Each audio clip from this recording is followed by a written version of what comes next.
The discussion around UFOs, if you prefer to use the more contemporary acronym UAPs, is one that's always fascinated me. It can be summarized by one word: ambiguous. A topic analogous to an onion, one that has an infinite amount of layers that seemingly gets more distorted, interesting, malevolent, and mysterious the more layers you continue to pull back. When you finally think you've reached the core of said onion, you wipe your sore precipitating eyes only to realize it's not the core. You just peeled your way to another onion. But that's kind of the beauty of this topic. Its nuance is infinite. Whether you predicate your beliefs on science, religion, political, or merely your own personal conjecture, technically none of you are wrong, but that doesn't really prevent it from being any less contentious, as many will pontificate their beliefs as gospel. Regardless of what you believe, though, we currently be on the precipice of some answers, and that's due in part to the zeitgeist surrounding these phenomena changing. A topic that was once relegated to the deep recesses of the internet or questionable History Channel documentaries is now being proliferated across mainstream media and openly being discussed by Congress, which is something I don't think anybody expected. Purveyors of this phenomena went from being pejoratively viewed to a contingent of them now being heralded as courageous whistleblowers who are looking to expose the clandestine and potentially insidious nature of these anomalies. Join us as we set sail down this labyrinthian rabbit hole where on part 1 of this episode of Talk the Plank, we'll explore and dissect a preponderance of the theories related to the origin of UAPs, as well as share our own personal anecdotes along the way. So sit back, relax, and thanks for coming aboard. Enjoy. Hello, everybody, and welcome aboard to the next episode of the Talk the Plank podcast. Once again, I'm joined by the enigmatic Mike Way. Mike the Milky Way, that is. Oh, man. And I'm also joined with Melanie because I needed a thumbnail, because not even alien tech can resist the temptations of a busty alt girl. With a Charlie Brown sweater vest. It's all a sweater. Charlie Brown ass out of here. Fucking sweater. Okay, so basically we've all kind of had a coveted interest in UFOs for quite a while now, and we figured what's a better way to entrench ourselves in the topic than if we just kind of delve in. We'll cover a bunch of broad concepts. I have 10 theories in total that we'll go over. I'm thinking of the Charlie Brown sweater. Jesus Christ. We'll cover 10 theories in total as to where we think, or what we think UFOs or UAPs could be, and why you think that we might not see any, because for the most part, UAPs and what they could be, that concept of them is still relatively clandestine. So I've kind of scoured the web for a little while now and tried to find the most pervasive theories regarding those concepts, but we have a lot to get through today, so we'll just jump in, and I want to know why you guys think the acronym changed, because for 50 years, for the most part, since the 40s, I believe, the common acronym for UAPs has been UFOs. But recently, since this big resurgence and interest in the topic has happened, they've changed it to UAPs. So why exactly do you guys think that is? I was about to ask you what UAP means, because I've never heard it. I'll go. God damn it, Melody! You didn't even do your homework, for fuck's sake. So the official reason, I can't really remember the official reason, but I would assume they would go along the lines of UFOs, unidentified flying object, which means it is a physical thing that you cannot explain. You have no comprehension of what you're actually looking at. So, like, when you look up into the sky and you see a plane, well, if it has kind of like a nose, long body, 2 fins coming out the side, 2 fins out the back, or in some countries, 2 fins in the front, 2 fins in the side, it's probably a plane. It's pretty safe assumption. Yes. Same with a helicopter. Like, everyone knows what a helicopter looks like. Yeah, I do it when I get out of the shower. In that case, you also know what a windmill is. That's right, being more environmentally conscientious. Exactly, Windmill. flying windmills. That's how we need to get across the country. Exactly. Fucking windmill going across the Pacific. Oh, that's so stupid. All right, so back on track. Yeah. So everybody knows what a plane looks like, helicopter.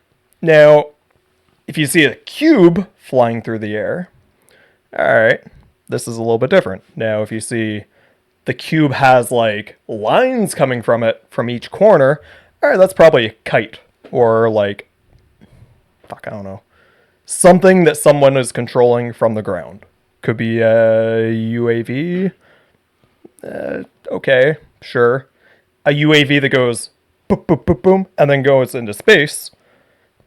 Maybe not. Like now we're getting into Yeah, you're essentially this isn't you're human describing made. something that's obviously defying the laws of physics, Yes. at least as we know them. Exactly. Now, that is what I see as a UFO. Like, it is a physical object that is not naturally occurring. UAP, however, is a phenomena, unidentified aerial phenomena. What is a phenomena? It is both natural and unnatural occurring instances. So, a phenomena could be anything from like ball lightning or like disk clouds. Ball lightning? Yeah, that's probably why we don't have carpets in the house anymore. Peach pit.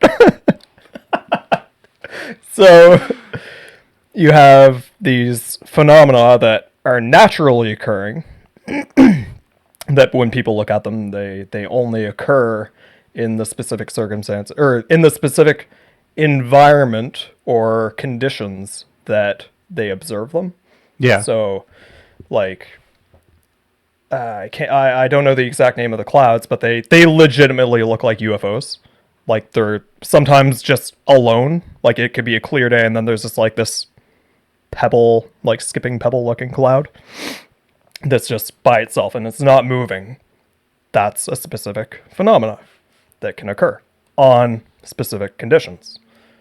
Now, when they took the UFO and changed it into UAP, I see that as a,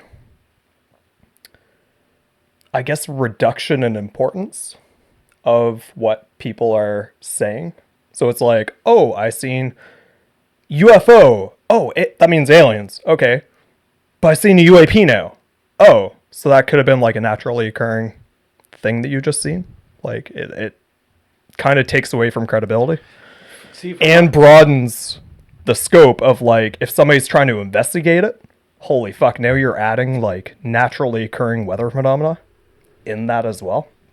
So it's like people can't be fucked now to investigate these things because there's just like you just took a box and then put it inside of a larger box.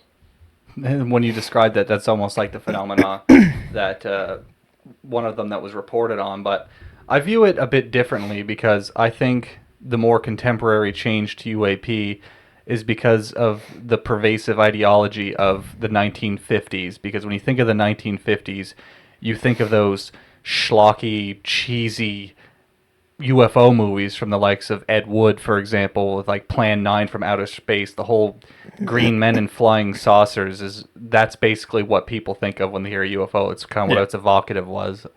That's kind of what it's evocative of, or like the X-Files. And I think this is a way for them in a way to kind of hopefully take this concept more seriously, because right now when you hear UFO, it kind of conjures those images of who they consider like neckbeards or people who are, you know, and I've never agreed with that, because in my opinion that's just the way of, I know I'm kind of getting into some conspiratorial territory here, but I've always felt like when media, mass media in general, targets people like that and labels them as something, as conspiracy theorists or this and that, it's a way to discredit them and almost a way to attempt to gaslight them. Yeah. So I believe this change to UAP is to kind of distance themselves from that and like relaunch the topic into the mainstream. So you're thinking like reduce the stigma.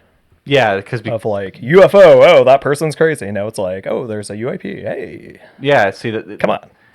People are taking that concept more seriously than if they came out and said, hey, we're going to bring UFOs back. You know, Congress is going to have a hearing on UFOs, and you can already hear the snickers kind of erupting from this certain skeptics and stuff. But I feel like making this transition into UAPs is a start for people to start taking it maybe a bit more seriously, because it's not even the fact that there could be an insidious or malevolent tendency behind these things, but if they're just floating in airspace, that's just a disaster waiting to happen. Yeah. So I feel like this is a good opportunity for them to move past the green spacemen and flying saucers. But do you think, though, that it's getting easier or harder to bring like UFO evidence to the table? Like to make people believe that what they're seeing is legit? I think so. There is going to be a challenge involved into getting more people to believe because of how prominent things are, like Photoshop and AI, because AI is going to complicate a lot of things without going too far down another rabbit hole involving AI.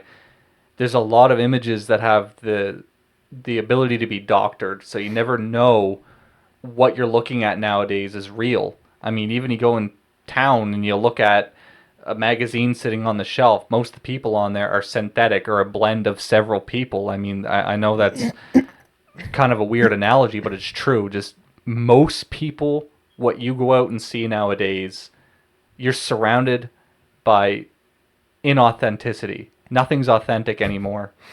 It reminded me of the one of the NFL games. The guy's shoulder is like up ready to throw a ball or something like that, but his arm is like lower than where it should be. Did he have a stroke? No, it's they photoshopped. Oh. Yeah, like nothing about the photo was like how he was actually standing. I guess they just mimicked or moved the image around to make him look like he was doing something. But that was... But what about you, Melanie? Well, you're kind of like the closest thing to an alien I know, so yeah. it'd be interesting to get your perspective on why they changed. Phone home. We'll get into that later. Why do you think they changed the acronym? I think probably to just if what they're saying is true and aliens are real, they probably encountered things that they couldn't explain and they needed a way to like give a more general term to everything. So that they wouldn't have to just be like, oh yeah, that shit's a UFO, when it's actually like a static cloud or something. Yeah. They were like, how do we explain this? We can't. We'll just give all of it this one term. See, that's where, like, kind of what I was saying, it's kind of making it harder now to be like, oh, that's a UFO. But what if it's a holographic image? Or what if it's a cover-up? Do do do do do do. Cue the X-Files theme. My immediate like conspiracy theory thought was that they changed it to make it more complicated for people to be like, yeah, aliens are real because of this thing. Because I saw this, and they could be like, no, idiot, that was a naturally occurring like environmental event, and you're just an idiot. And that's what I mean. This is such a highly contentious topic, which you wouldn't think, because as far as we know, there is no like actual verifiable, tangible evidence to discredit anybody. And, you know, this is a concept we're going to dissect a bit more as we progress through this. But the fact that people pontificate their opinions to that degree, I don't really understand it, because in reality, these things could be literally anything. They could be ghosts. They could be ghosts. That'd be fucked. Like, Mike could claim windmills. Who knows? I mean, we don't have any actual tangible evidence we can look at. And everybody who claims that they have seen these things, and everybody who claims that they do possess this evidence, it's just vaporware. Because they can proclaim that they do, but we can't release it. We can't show that. I can't get into detail about that because it's classified. This is classified. It's like, well, the whole fucking thing is classified. You're basically describing the 2 hours that I spent watching that Congress hearing. And we're gonna get into the Congress hearing at some point. I'm probably gonna pick that apart in part 2 because we have so many things to get through of in here. But that leads me to the next point of I believe we've kind of come to the consensus now, at least even as a culture. And society in general has kind of come to the consensus. Yes, UFOs, or if you want to, like I said, be more contemporary, UAPs do exist in some form. But let's delve in that a bit more, because Ryan Graves described his UFO experience as a cube inside of a sphere. And retired Navy pilot David Fravor described his UAP experience as the infamous Tic Tac. Personally, on the Tic Tac, the only thing I've ever seen that resembles a Tic Tac happens to appear and disappear out of Mike's ass. And it happens to originate from the inside of my pants. But Oh, I thought you were talking about that magic bullet that we had the other day. Fuck. Yeah, damn. I mean, what? That's for private time, Michael. Moving on. Going on. All right. Continue. But where do you guys stand on the existence of alien life, or have you had any UAP experiences, personal ones? Maybe you've seen the Tic Tac, or maybe you've seen the what Ryan Graves described as a sphere inside of a cube inside of a sphere. Oh, buddy. And you know, that's another point I want to make is it's now I don't hear any talk about flying saucers anymore. They're more, I guess they're more distinguishable than just discs. You hear so many different shapes and so many different concepts. So yeah, Mike, I've heard from you before that you have had some type of a few experiences. So let's go back in time. Was there probing? You know what? I thought there was going to be probing. I'd be disappointed if I wasn't. I didn't sleep for like 2 days. Oh, so you're proposing what you're saying is you actually may have encountered. Oh God, yeah. Oh yeah. Okay, now I'm really okay. So, really... but we need to go like way back. So like 3 instances that I've personally had. I have 4 stories, but 3 instances involved myself personally. First one, if anyone's been, I think it's called Yogi Bear Park up in Middleton, or like up the valley. It used to be called Holiday Haven. I think I've heard of that. We used to go there every summer to visit my grandmother and at her RV trailer, I guess. I don't know what they're called. Anyways, I remember as a kid, I was probably about 6 or 7. This would have been the first time that I kind of experienced something like, whoa, that's not supposed to happen, was looking up at the sky. Like, I'm obsessed with, like, space and, like, stargazing. So I'm always, like, looking up at the sky ever since I was a kid. And I remember looking up and seeing, like, counting the satellites going by. Like, I knew what those were. Like, every time you'd see, like, a little light going across, it's like, satellite. Shooting star, which is just like a piece of debris coming, reorbiting and burning up. But yeah, I remember looking up and seeing like 2 what I thought were stars like swap positions. And like as a kid, I'm like, oh my gosh, started freaking out, getting right excited. Nobody believed me because it's just a kid thing. And that's kind of what's always kind of perturbed me about when kids present stories to adults, and I have no idea why. Yes, kids tend to have more active imaginations, but kids are also more sensitive to things, especially when you get into the territory of the paranormal and stuff. Yeah. But they're very observant when it comes to like their environment. Yes, exactly. Kids are always paying attention. Kids are hyper vigilant. Whereas like adults, we're just so fucking jaded that we're just like, like someone just got ran over next to me. But I'm going to Starbucks. Yeah. So I'm gonna keep. I'll digress on that and let you continue. So that was the first time that I experienced it. It was almost like Chicken Little, like feeling like, oh, the sky's falling, but nobody believes me. Second experience, personal experience, was we were driving through Montreal.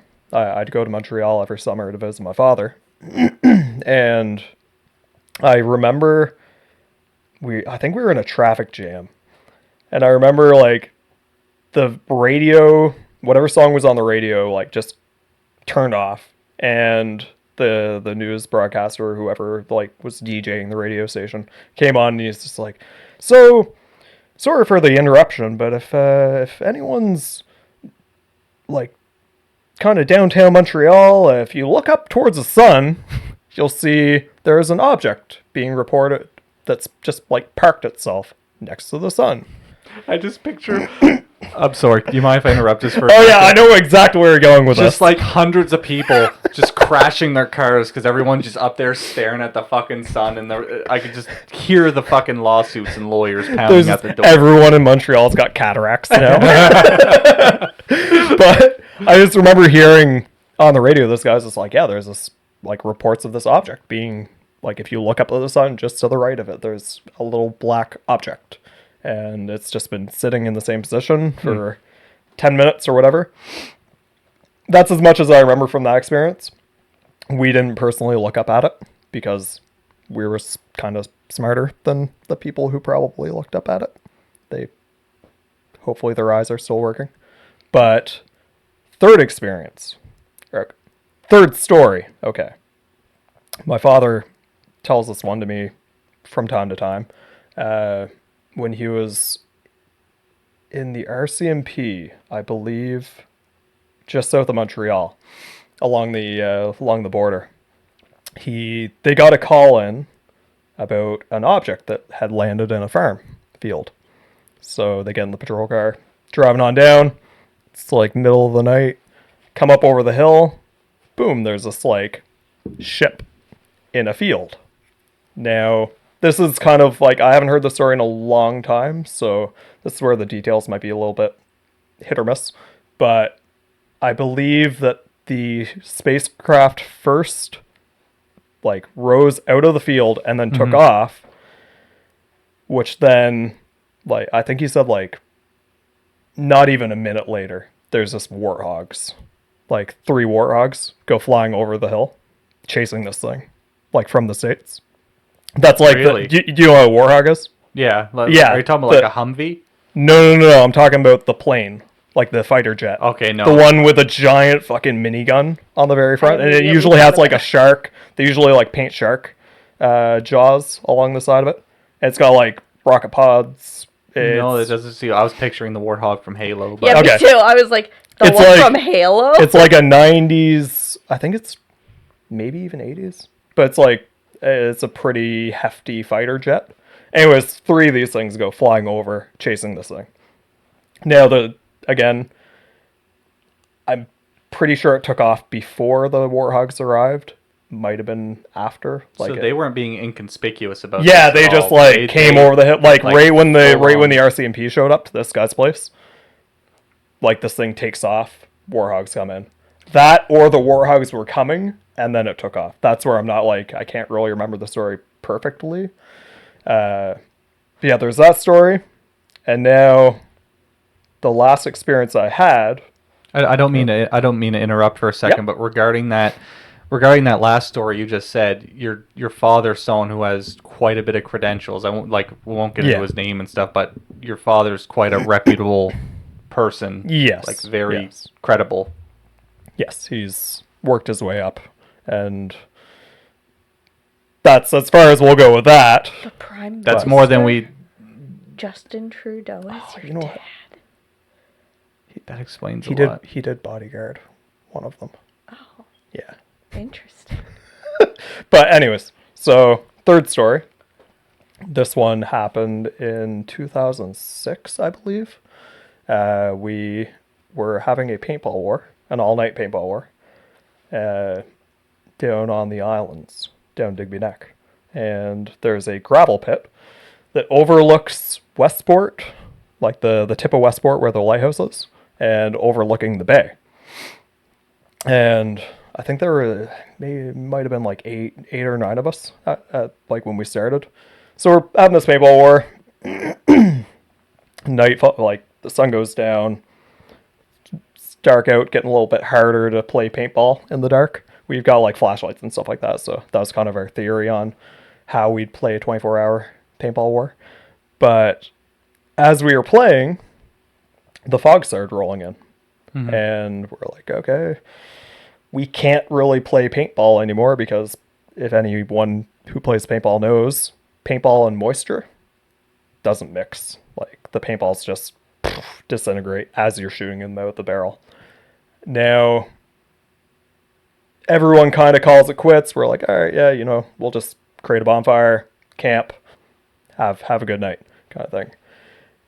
So I think a few of them went home, but there was about 6 of us that stayed, and three of the 6 of us decided to crash early, like they wanted to go to sleep, because we were planning on picking the game back up in the morning. Mm-hmm. So myself and a friend of mine, Nick, and another friend, Mike, we were gathering like sticks and stuff, like creating a bonfire. As we were creating the bonfire, the fog kind of dissipates. Like the fog down on the islands is like, it could be foggy one moment, sunny the next, foggy again. Weather's very capricious. Yeah. So as we're building this bonfire, fog kind of dissipates. We like turns into a beautiful night. All right, cool, yeah. And we notice, oh, it's like a crescent moon or like half moon, but instead of like the slit or the divider going vertically, it's going horizontally. Can you say slit again, please? Slit. Oh, thank you. It's worth it just to make Melanie uncomfortable.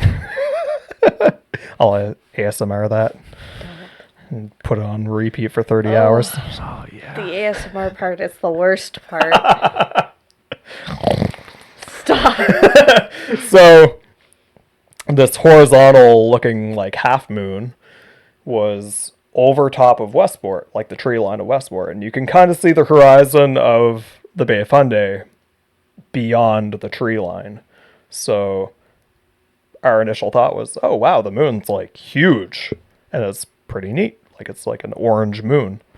Like a harvest moon? Yeah, like a harvest moon. Yeah. So we're building the bonfire, joking around, having fun, and we notice the moon's still kind of in the same location, but it's actually like shifted a little bit to the right. So I kind of stopped Nick and I'm like, does that moon look weird to you? So we kind of stop what we're doing, watching the moon, and we notice that it's actually moving along the horizon. Like it's not going along the axes that it's supposed to be going. So how big is this object that you perceive to be the moon? So would you say it's about the size of the moon on the horizon? Yes. Okay. Yes, imagine like a blood moon, like a magnified moon. Okay. But like half of it. And it's along the horizon. Actually, just above the horizon. So we're watching this thing, and we're trying to like, oh, well, maybe it is the moon, but then the moon's not supposed to go along the horizon. It's supposed to go along an axis, like kind of diagonally up and over us. Mm-hmm. So about 20 minutes in, we watch this thing like go like behind the lighthouse and kind of along the right hand side. It gets past the tip of Westport, and we notice that the fog, there's a band of fog moving in behind it. So it's like almost on the edge of this fog band. And we're like, well, all right, maybe it's like a boat. Like a lot of container ships go through there. It could be an oil rig. Could be literally anything. Yeah, right over the horizon. Yeah, could be like super bright oil tanker going through the bay. And so we watch this thing for probably another half an hour. Fog starts rolling in where we are, so not like you can still see way out. It's just it's getting hazy. And as the fog reached us, it stopped moving. Like it stopped going along the horizon, and it just kind of stayed in one place. If you had to juxtapose this to something else, how fast would you say that this It looked like a boat going through the bay. Okay, yeah. So that's why we were like, pretty consistent. It's probably a boat. Like, okay. Now it doesn't look like a boat, but it's moving like a boat. I think I know what you're talking about. Yeah. Now the cool thing about the Bay of Fundy is when you look across towards Maine, sometimes you can actually see Maine because of the refraction of light. Like if it's really warm out, you'll be able to see Maine, and like there's an island between Maine and here. Anyways,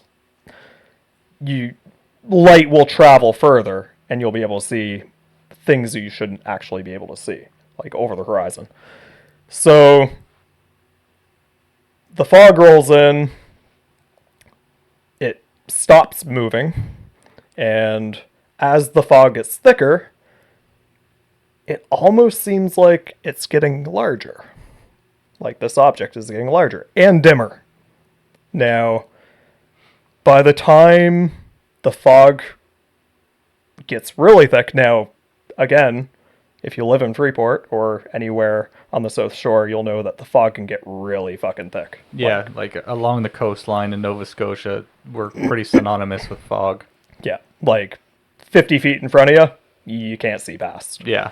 So we could probably see maybe 100 feet at one point where the fog, like that's as far as the light from the bonfire would reach.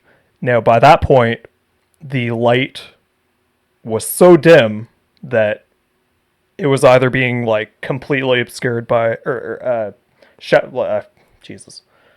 blanketed by the fog, or it turned the lights off. So by this point, the object's opaque. Yeah, it's basically like we can't see it. Okay. Now, as, like, again, another thing that happens in that area, when the fog rolls in really thick, the lighthouse turns on.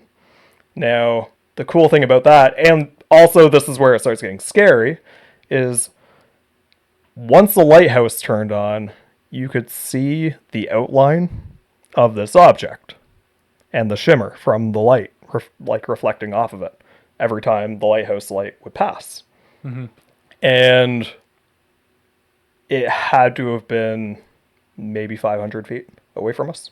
Like, if you looked up on a 45. Was there any noise? No noise. So completely silent. Completely silent. You could only see it when the lighthouse shone by it. And, like, super thick fog. So imagine, like, a black and white film of, like, a UFO in a cloud. But, like, spotlights hitting it. So the time frame of this has basically been a continuous trajectory of this object moving closer towards you guys over all within like 20 minutes, maybe an hour. Okay, so it's like a slow process, but like once it stopped, everything kind of seemed like it happened pretty quickly. Like the moment it stopped going along the horizon, maybe 10-15 minutes. Fog rolls in, it gets closer, boom, you can see it with the fog, with the lighthouse. Now, it only stayed there for maybe a minute. Like, it basically came up, sat there, couple passes of the lighthouse light, and then it started moving away. Now, once it got back out over, like, the water, now the water was probably, like, maybe half a kilometer, if that, quarter of a kilometer away, the fog started dissipating. So it was basically the dense part of the fog was following it. Or the whole fog band, I guess, was following it. And once it got out back over the water, fog started lifting, lights came back on, and it was like following the band of fog like from behind now. It was tailing it. And kind of letting the fog go off by itself. So we watched this thing kind of go back out into the bay for another maybe 10-15 minutes. And then it started like behaving differently. It started zigzagging. Like, so it would be like going about this fast along the horizon, and then it would go back, and then it would go back a little bit further, then come back, and then it just stopped, started wobbling, and then gone. You know, that's very interesting because what you're describing, or at least the erratic patterns of the craft that you saw, is very similar to what I believe it was David Fravor, who I just mentioned earlier. That's with the Tic Tac experience. I'm pretty sure that's how he explained this thing behaving. Like there's no discernible pattern to these things. It's just all over the place. Yeah. Very erratic. And for say if it was an F-18 that was trying to pursue one of these things, he's even stated that the technology that he's witnessing, there's nothing even in development for the next 10 years that even comes close to the type of technology that they're witnessing, because the G-forces that would be imposed on your body would liquefy your brain. Yeah. So basically what you're stating is when this thing moved out in the horizon, it was doing so at a quite a slow pace. Yeah. Like it was basically like until it started zigzagging and then wobbling. Very lumbering Pretty pace, like, essentially. We're just taking our time. Hey, what are these people doing? Let's go see what they're doing. And then like, oh, they're just kids, like with paintball guns and or whatever. I don't know. How many people were you with? There were 3 of us that experienced it firsthand. We tried waking the other 3, but they did not. I mean, teens, you try to wake them in the middle of sleep, and they're just like, nah. Like the world could be ending. They don't give a fuck. So I'm gonna ask the question that are probably on people's minds that are watching this: was there any substances involved? No. I didn't figure. Nah, man. Like we didn't get into substances until like mid-20s. Like I said, we didn't get into substances till like an hour later. It was after we got fucked up. I feel like that's a question that just needs to be asked to get because you know that's the low-hanging fruit for skeptics. In my opinion, was, well, what were you drinking? See, nowadays I could see like, okay, yeah, kids are probably going to be doing whatever substances some exist, illicit substances. but I mean, back in the early 2000s, I think it would have been, Jesus, when would that have been? 2000? Actually, might have been in 2000. Maybe really? 2001. Yeah. Like, we were fairly young. And there's a lot of 13. There's a lot of conspiracy around the year 2001 and UAPs too, but that's something that we'll get into down the line, possibly in part 2, because there's some of the stuff that I've heard that involves UAPs and that ends up intertwining with even 9/11. There's a whole plethora of theories and allegations, and it's very messy, and it's basically like a ball of yarn of theories all tangled together, and it's interesting, and it's easy to lose yourself in, but oh man, it's kind of overwhelming at times. But Melanie, what about you? Have you ever encountered your people? Well, first off, I have to ask, do you believe in aliens? Oh god, yeah.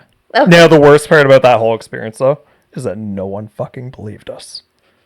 Which you were a teenager, of course not. We left like right after it like took off.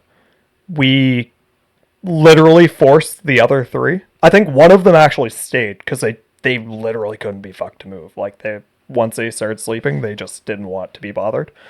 But the rest of us went down the hill to my friend's place, and we crashed in his living room. Now, when I say crashed, it just means we went into his father's house, and we just stayed there for the rest of the night. I couldn't sleep. I go home the next morning, like probably 3-4 hours later. This is all happening at like probably 1-2 a.m. So I get home, and I remember like I was just quiet all day, and my mother's just like, "What's wrong?" And I explained what happened to her. I was like, "Yeah, probably didn't believe me." You know, I'm gonna slightly digress just for a second and step outside of the realm of UAPs and just say, if your kid comes to you with something, can you please at least sit down with them and talk about it and just don't dismiss them, because that, in my opinion, that's formulating an opinion in your child's head that it doesn't matter what happens, no one's going to listen to me anyway, and they're not going to come to you for things. I also think like just that time, like no one, like all the parents, I mean, you gotta think the parents are fucking exhausted already, and then they have to listen to their kid potentially tell them something that may or may not have happened. So it's like, I can kind of But understand. essentially, you saying that may or may not happen, to me, that just sounds like you're gaslighting yourself on the situation.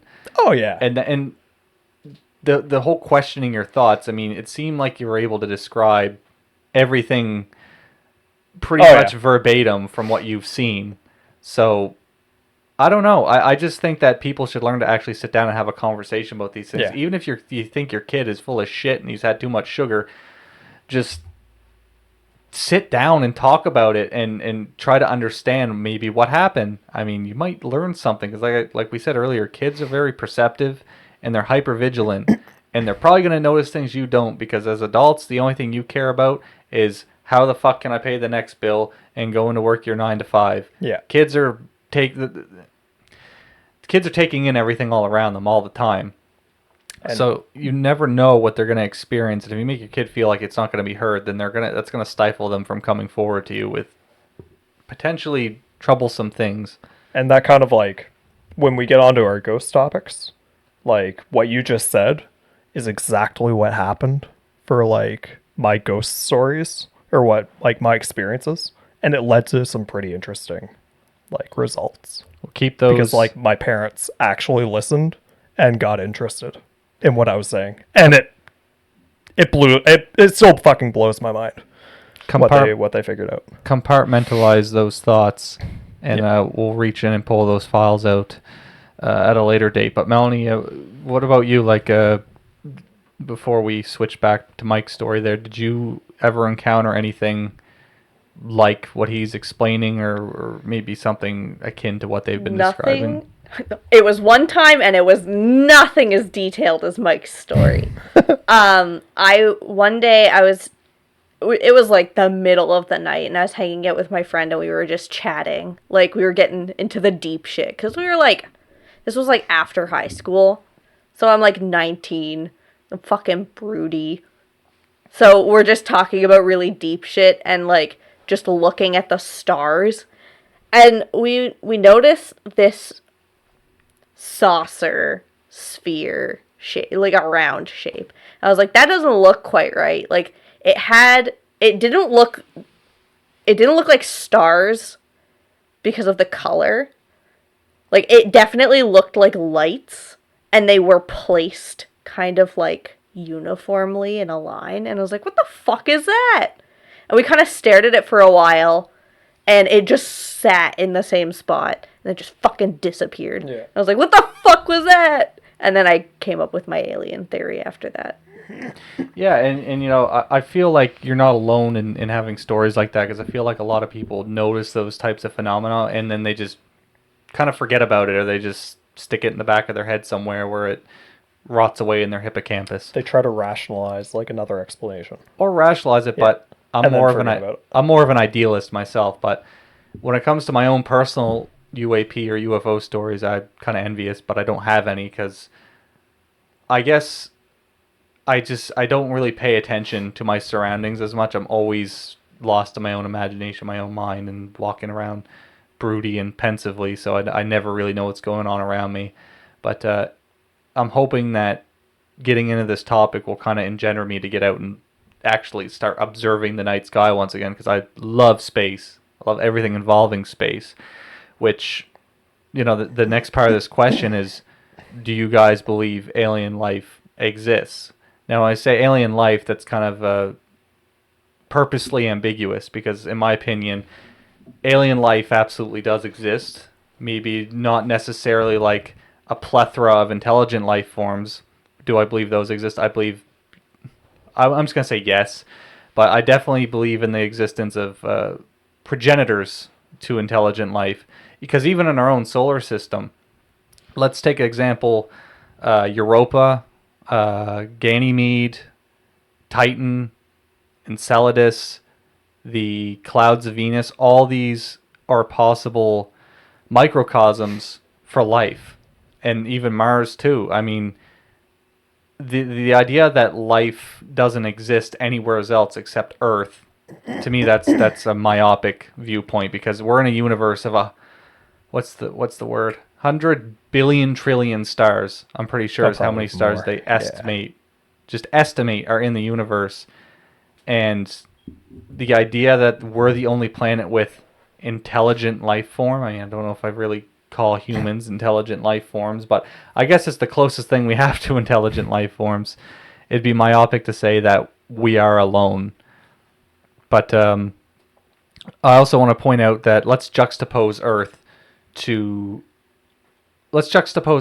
a few million years ago when we've had several extinction events, because 252 million years ago, 96% of life on Earth was eradicated from volcanic eruptions in Siberia, basically rendered the whole planet inhospitable. Life still came back and proliferated and went on to, well, us. We're a persistent little petri dish. Yeah, essentially. I mean, Can't kill us. there's been several major extinction events on Earth, and each time we've rebounded, and each time life have found a way. Yeah. And not to mention, even in the nuclear reactors at Chernobyl, they found fungus growing. Oh, yeah. That's, I believe, I could be getting this wrong, so people, if you're listening to this, please fact check me on this, because I'm just strictly going off my memory on this. It was a type of fungi that was absorbing the radiation through melanin, Yeah. which is basically how we protect ourselves from sunburns, but it was absorbing this radiation, eating it. So anything's possible. Any environment. It doesn't need to be bipedal. It doesn't need to have 4 legs. It could even be celestial tardigrades on some distant planet that could be underneath the crust, like Europa, for example. I mean, they theorize that under Europa, there's more water underneath that moon of Jupiter than there is on the entirety of Earth. Yeah. And then you have like geothermal activity occurring in those waters. Europa instead of look under your seats, look under the crust. Oh God. But I mean, they're like, life thrives damn near everywhere on this planet, even in areas where like, oh, this area gets no light, or it's in such immense pressure, and it's just, yeah, but you go to the bottom, you go to the bottom of Mariana's Trench, or even in like some of these caves that go even deeper, and it's just like, okay, so there's things living down there that get no light. There is no food source whatsoever, except for like the decaying bodies of themselves. How are they thriving? Oh, they're exactly eating what's coming out of the magma tubes. Or they're eating the sediment of higher dwelling creatures. Oh yeah, that too. Yes, but they're like the one that I'm specifically kind of getting at is like there's what's it, like some type of crawfish or something like that literally lives on magma tubes, and they eat, I think, like the phosphorus or the phosphorus and like magnesium, stuff like that comes out of these tubes. That's how they live. And they get their heat and nutrition out of just the minerals being shot out. Life always perseveres regardless of the volatility of the environment. Yeah. And in terms of like intelligent futuristic life, I'd say I'm agnostic on that. Like I do believe it exists, but I want confirmation. We're the confirmation. I don't believe you. You're a kid. We're the confirmation of it. Like it's already happened. Exactly. Why wouldn't it happen again? Yeah, exactly. Like, I mean, why would we be so special? Steven Spielberg himself even said, like, mathematically, it's highly likely. Yeah. I mean, I know Steven Spielberg isn't a scientist, but he has a valid point. But Melanie, what do you think? Do you think life exists elsewhere? There's no way that it doesn't. Yeah. In my opinion. And if it does, Melanie's gonna fuck it. Yeah. It's We're gonna watch. If life on Earth could pretty much just appear by like with how many other planets there are in the universe, the unknown vast universe, there's no way that it hasn't happened again. Exactly. I mean, yeah, it could be like a fucking amoeba, but like, but it's still life. yeah, and that will evolve over time. And fuck that amoeba. Yeah. And you know, that's exactly what humans. That would be their first question. Oh, yeah. Can And we the fuck second it? question would be, can we eat it? I mean, that's like landing on a planet. Like first thing they'll go through my mind. Can I draw a dick on this? And of course, you know, they'd land on a terrestrial planet, and there'd of course be a Starbucks and a McDonald's and probably a 7-Eleven. But Mike, harkening back to your story regarding UFOs, I meant to make the point that UFOs and water seem very synonymous with one another, because I believe it's I can't, if I were to quantify it, I'm trying to remember the percentage, but I'm pretty sure it said that 60% or so of all UFO sightings are at the ocean, and another like 15%, I think, is at lakes. Yeah. So bodies of water and UFOs seem to Yep. be to have a lot of connection with one another. I think the lakes one, it's usually like around a mountain range too, isn't it? That I'm not sure about. Okay. I can't confirm that one, but I hope I got that statistic right. Yep. I mean, But, it sounds reasonable, because I mean, like, most of the footage that they've at least shown is usually over a body of water, and most of the accounts, well, besides like Roswell, I guess that would be, because I mean, is there a body of water near there? They're in the middle of the desert. Yeah, That's a bit different. because I was gonna kind of bring up like Shag Harbor, like that's Which we're gonna get into. We're gonna get into UFO stories like Shag Harbor and alien abductions and stuff in part 2. This first part is just kind of like a broad overview of UAPs, UFOs, and their theories in general. So but like that whole event occurred in a body of water, yeah, most in a harbor. yeah, So most of them seem to. I mean, then you have the outliers like the Roswell incident and so on and so forth. but again, those are crashes, so maybe like if they can't be helped. But then there's the whole concept of USOs too, which we won't get into, but they're unidentified submersible objects. Yeah. So maybe that's something we could delve into down the road. Those I'm not too savvy with at the moment, but that might be a topic we can save for another day. But All-terrain vehicles. it could be, yeah, because the way that some of just them explain fucking is that they ATVs. essentially nosedive into the water and then seamlessly eject from the water without any change in their speed. Like their inertia is not affected whatsoever by crashing into the water. Yeah. So who knows what could be going on there, because like we said, the video that we have looks like it's fucking taken from a PlayStation camera. You ever watch The Expanse? No. There's a scene where a guy, like, there's this giant ring that forms. This guy's like flying. see the expanse of your towards ring? it. Oh, you will later. This guy's flying towards it like super fast, and he hits this ring because they think that they can just fly right through it. So he hits this ring, and he just turns into like mist, like splats on Speaking of mist, that's when you were describing your story. All I could think of was Stephen King's The Mist. Yeah. When you were explaining. Yeah, like that thick of fog. And what's interesting regarding that is, spoiler alert if you haven't seen that movie, they were alternate dimension creatures, which is something we're going to get into. So with all that being said, there's a plethora of theories regarding UAPs and what their intent could be. So let's delve into some of those theories now. I have 10 of those in total, but for the sake of brevity, I've kind of condensed these down into a more palatable format. But we'll try to be as comprehensive as we can with each one, with keeping the brevity in mind. So we'll go through these one by one, and I want to hear your guys' opinion on each one. But keep in mind, each one of these concepts could warrant like a whole episode on its own. All right. But let's start off with something that's maybe a bit more fictitious, but still has its proponents, and that's the Hollow Earth theory. Are you guys familiar with the Hollow Earth theory? Hell yeah. Is that just that the Earth is hollow? It's a lot like your head. Okay. So basically, So yes. I'm just joking. So yes. So have you ever seen the movie Godzilla vs. King Kong? I think so. Or like Jules Verne's Journey to the Center of the Earth. I've seen pieces of that. Okay. So what the Hollow Earth theory states is it's basically, well, it's eponymous with the name.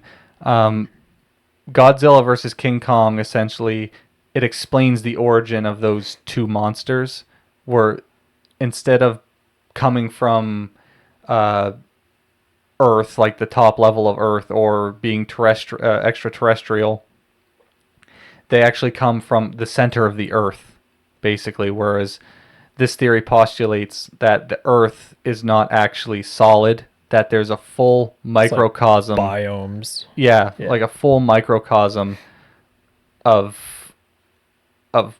animals, fauna, flora, everything exists in the center of the Earth with its own sun. Yeah. It's basically a Russian nesting doll. Yeah, that's an excellent Like way to an describe Earth inside it. of an Earth inside of an Earth. And yeah, then basically in this hollow Earth are things that we've never seen. And the belief is that's where some of these terrestrials are coming from, is that they have instead relocated from the surface into the center of the Earth. And that's why you kind of see them coming up out of water, because in water, think of the deep cave systems that are under the ocean with things like the Marianas Trench and what have you. But in my opinion, this theory is a bit hollow. I can't really explain the physics behind it, but I believe this one is mainly fiction, because I do feel like the Earth would indeed, gravity would take over and the Earth would crush in on itself. But it would fit in with the change from UFO to UAP, though, because then it would be a natural occurring thing that's happening on Earth. It's like unidentified flying phenomena. So it's like phenomena that's coming from within the Earth now, instead of like, oh, it's unidentified object. I just find It's the a stretch. aspects of that, I can believe aspects of it to a certain part, because obviously think of the cave systems that are all over yeah. Earth and that lead in Like deeper and deeper kilometers into of the Earth's caves. crust. Yeah. And it's like, it's just a labyrinth of caves that go down to the center of the Earth. So who really knows what kind of resides down there? Have you seen the... I feel like it's either in the Philippines or somewhere there in South America, but it's like 20 kilometers. I think, I could be wrong on that number, but I think it's around that range. It's basically just a cavern that's like kilometers high and like tens of kilometers like wide, like outwards. And it's just like, it's got its own biome. There's trees, there's animals, and it's just like, you look up and like way up is just rock. Yeah, and like, I've what the fuck? seen things from South America where they essentially find like massive craters in the Yeah. ground, and there's a full-on underground forest. Yeah.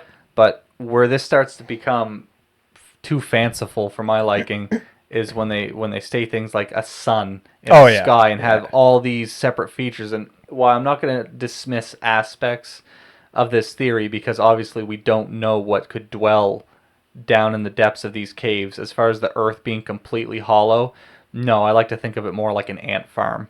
I could And see seeing like all the tunnels and there could be like atmospheric changes. I could see it being plausible down that far with a large enough space, and even like vegetation, because thermal venting. Like I could see that being plausible. But yeah, like a star. Oof. It'd be a small star. Yeah, I think that like it's certainly possible, but not to the extent that like there's a sun and like how much of it is hollow, right? Like, because at a certain point gravity would start to affect it. So I think like, yeah, there's probably like a massive cave system that opens up into very large areas that can sustain themselves, and we probably haven't gone that far before. Yeah, and like I said at the beginning of this, is none of these theories can technically be outright disproven. And that's kind of why this topic is so fun to talk about, because each person's going to kind of have their own interpretations of these theories. But moving on to the second one, it's it's something that you guys kind of mentioned at the end of the last episode, and some people postulate that aliens are actually cryptids and that they've been here all along. Bigfoot's just an alien. Well, I mean, it depends on your definition of alien, because then technically, yeah, cryptids are aliens. Yeah. Yeah, it's like, so what do the Komodo dragon, giant squid, and platypus have in common? Well, at one point they were all considered to be cryptids. And technically, yes, technically aliens fit the criteria for that. And for the stupids like I was before we talked about it, cryptids are animals that cryptozoologists believe exists, but they don't really have any tangible evidence of it, or it's unsubstantiated by science. So you think of the Loch Ness Monster and Bigfoot, for examples. But what's your stance on that theory?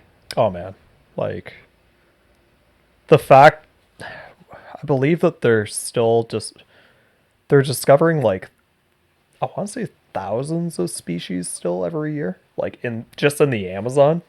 So it's like, if they're discovering that many in that one location, couldn't there be more like in northern Canada, or even in this, like in the woods in the States, like over towards the Rockies? Like, why is it so difficult to believe that a giant ape couldn't live there? Well, when you think about it, like, people like to think that we've explored so much of the earth, right? Like, they like to forget. And I don't know if that's just because they forget, or if that's people are scared to realize that we don't know so many things. Yeah. Because so much of the earth just hasn't been explored. And you would think, yeah, you have. But then you think of the Amazon and, like, how massive that is. And Yeah. people don't just go in there for fun. You're going to die. Yeah. The people that do go in there for fun usually die. Yeah. That leads me to the point, because only 5% of our oceans have been mapped. Yeah. And according to Earth.org, 50% of Earth's terrain, so I'm talking about land mass, is still considered a virgin. So if you're sad about being a virgin late in life, just remember the Earth is 4.5 billion years old, and half of it still hasn't been fucked by a human.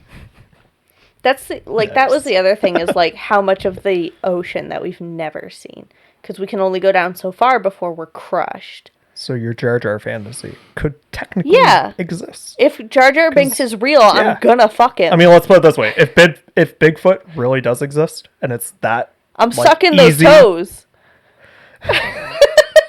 you're gonna need a big mouth. I wonder how big Bigfoot's toes are. Like, Okay, the size History of this Channel. mic. History Channel, listen to me. Just think of the shovelware you're currently airing for documentaries.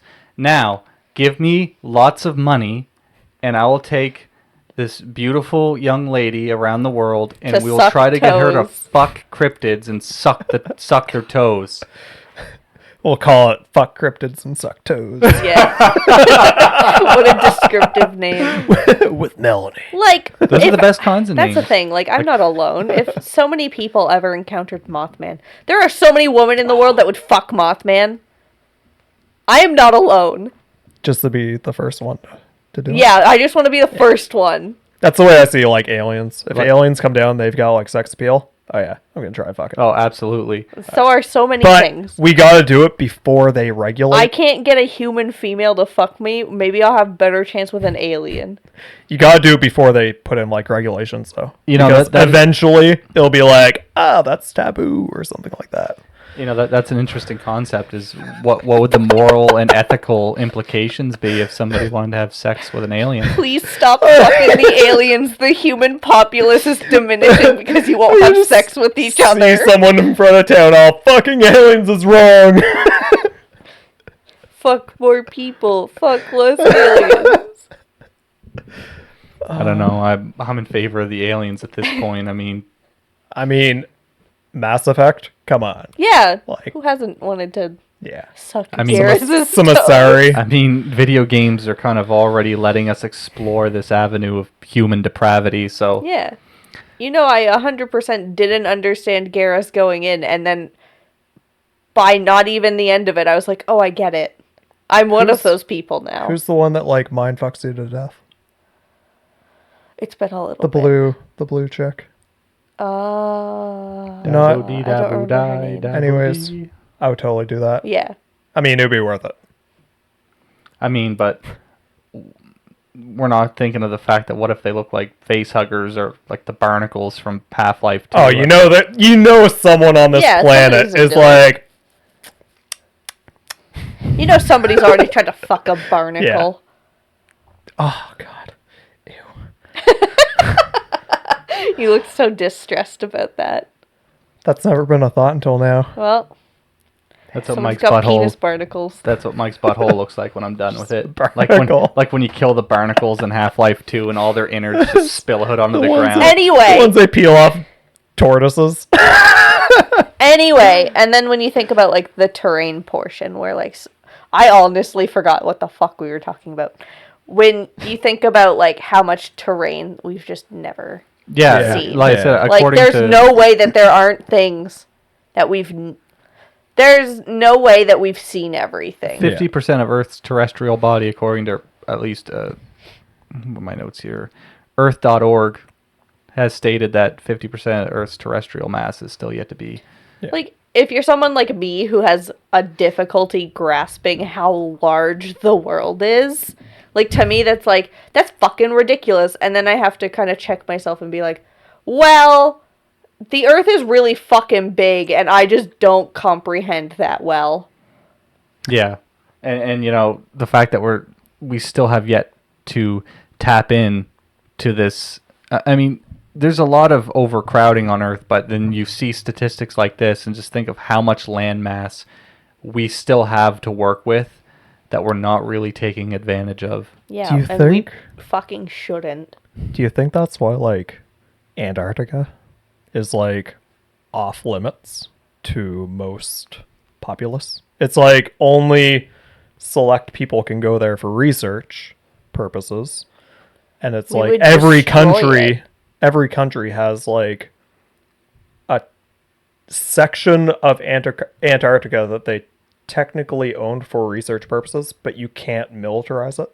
So I'm wondering, like, Because if What they let just people go to Antarctica, it wouldn't exist. oh yeah, for sure. It would be gone. But I'm getting The at, like, penguins wouldn't exist anymore. I'm getting at, like, where, like, USOs, where they come from the ocean, and just we have this giant fucking continent at the southern end of our planet That no one's allowed to go to. I won't ever be able to go to because I'm not qualified and I can't explore.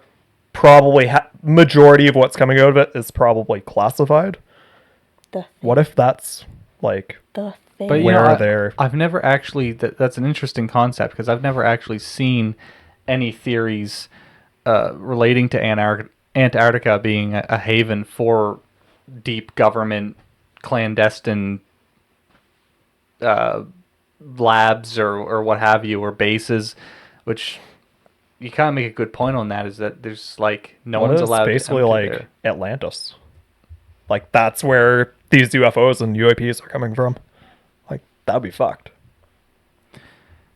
The thing. But we'll leave that topic at that because went a little off the. We could stay on that topic for at least another 4 hours. But the next one is if this one doesn't make you nihilistic, I don't know what it is. But No, already there, bud. it's what if Earth is tantamount to essentially a reality show and our existence is predicated on celestial entertainment? You say that, and way earlier, near the beginning, I was like, this is all a simulation run by aliens. And I think Futurama also kind of lampooned that idea or kind of used that as a concept. It was either Futurama or The Simpsons. They're both Matt Groening, so they both come from the same mind.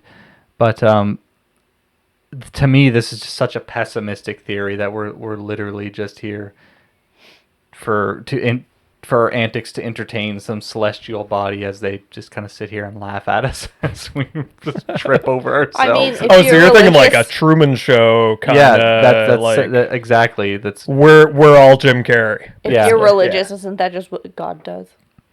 Just watches us. oh my god, Oh my fuck. oh my god, Religious Melanie, you people- just cracked Religious it. people just want to be part of a reality TV show. That's all it is. I'm sorry if you're religious. But I'm sorry, Mom. it's not all pessimism, because there's also there's a subset of this theory that states that what if Earth is just a zoo where these celestials are essentially protecting us with a strict do not interact with policy to see how life proliferates from beginning to end, essentially, and see how far we can make it. Thanks God. And then That's kind of occasionally my- he's like, build an ark, because I'm gonna nuke it. Get my son, I'm gonna nuke it. Here comes reset.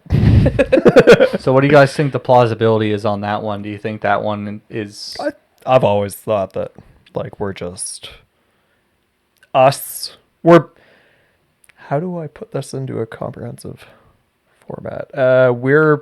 Imagine us, like, 10,000 years, or even 100,000 years from now. Looking back at us currently, we would probably have no record of it. I mean, just us now, trying to figure out what happened 1,000, 2,000, 3,000 years ago. Okay, now we're getting into some rough territory on the archival, like, evidence. Go back 10,000 years. All right, now we're getting into, like, well, we see these things. Here are our theories on it. Go back 20,000 years ago. All right, here's our theory on it. We have this layer of crust that might indicate that this happened 100,000 years ago. All right, here's our theory on this. Might have happened, might not have. This guy thinks something different. Now, with that said, imagine us 100,000 years from now, or 10,000 years from now, however far you want to go. We have no clue what we were like 10,000 years ago from present day. Present day, probably even 10,000 years down the road. How do you do that? Well, we have the technology now, and people are doing it in other countries. They're bringing back shit that's gone extinct. Or like Neanderthals. That's how I got onto the, like I was telling you about the ethics debate that I had earlier with myself in the car. That's how I got onto that, because they're trying to bring back Neanderthals. Is it ethical for me to fuck a Neanderthal? Well, that's the real question. We have Neanderthal DNA Yes. in us because Homo sapiens interbred with Neanderthals. Yes. Some people... Well, okay, so some people don't. And some people do. And some people you can still track it. Like, that's how recent it is. Like, some people you can't detect it at all. But some people, it's recent enough that if you did a DNA test of a specific kind, it'd be like, there's ancient shit in there. 0.0000001% Neanderthal. But what they're trying to do, and this is kind of like, there's ethical barriers because, okay, how do you treat a Neanderthal in the modern age? Like, would it be able to... shouldn't bring it here. Exactly. What they want to do is take Neanderthal DNA, like 100% Neanderthal DNA, put it into an embryo, have a Neanderthal child. And you shouldn't do that. 50%. Like 50% Neanderthal, 50% human. Now... By doing that, though, would we in turn become their god? Yes. Pretty much. I mean, it's the same with, like, woolly mammoths. There's going to be a woolly mammoth either this year or next year, I think. There's some things that you can comfortably bring back. Yeah. Because we still have the environments similar enough to support it. Yep. Like the woolly mammoth. We do have environments similar enough to when they lived that they could survive. But to bring back, like, a Neanderthal, there's no fucking way that's, like, that should be done in any circumstance. To get back to my point is, like, we have that technology now. We are actively doing it now. It's just probably happening in China. Like, if there's any place that's going to happen. Thanks, if there's any place devoid of ethics, it's China. Yes, which, I mean, that's why they're going, like, they're technologically getting... They're developing faster. They're surpassing us because there's less medical bureaucracy involved. There's less restrictions. Because of all the things that they're just able to pass and just able to do, because the medical fields over there basically have free reign to do whatever they want, regardless of, like, human rights violations. I mean, they totally obfuscate those. They don't give a shit about human rights violations. But back to the point. So we have that technology and process happening now. Now imagine 10,000, 100,000 years from now. It's probably mastered. There's probably like you could click a button, or not even click a button, just think it and it will materialize. So how do you figure out what happened 100,000 years ago? Like, how did our ancestors develop? Like, we have no record of it. It was all in digital format, which doesn't exist anymore, whatever. You find a planet that matches your planet. Like an Earth twin, basically. Yeah, basically another Earth. Or you make another Earth. In the Goldilocks zone, or at least has like similar gravity and everything to Earth. You get the DNA from however far back you want to go. You create the humans, or the conditions that would eventually bring up humans. And I mean, by that point, you could probably genetically modify and basically become a god, in the sense of like you could take a piece of DNA or a bacteria and know exactly what it's going to form into like 10,000 years from now. So they basically like start this process off, and maybe they're immortal by that point, or sentient AI, whatever. So they have the time to observe all of the processes, like 1,000, 10,000, 100,000 years of them, blink of an eye kind of thing, like from their perspective. So basically we'd be that process unfolding, like their existence or their species, we'd be kind of like the history of them. Yeah, I see. I definitely understand what you're saying. Yeah. And I'm probably a proponent of that theory, of the whole zoo hypothesis, because if humans do find life of any kind, be it on a moon or a planet, what are we going to do? We're going to observe it. Yeah. We're not going to touch it, because the last thing that whoever, like astronomers or cosmologists, want to happen is to accidentally eradicate that life by transmitting something from Earth that could be detrimental to its existence. Like, the last thing they want to do is bring Twitter to another planet. That's one way to kill off an intelligent life form. I would agree with you, but seeing how things are now, I'd be like, no, they're going to touch it.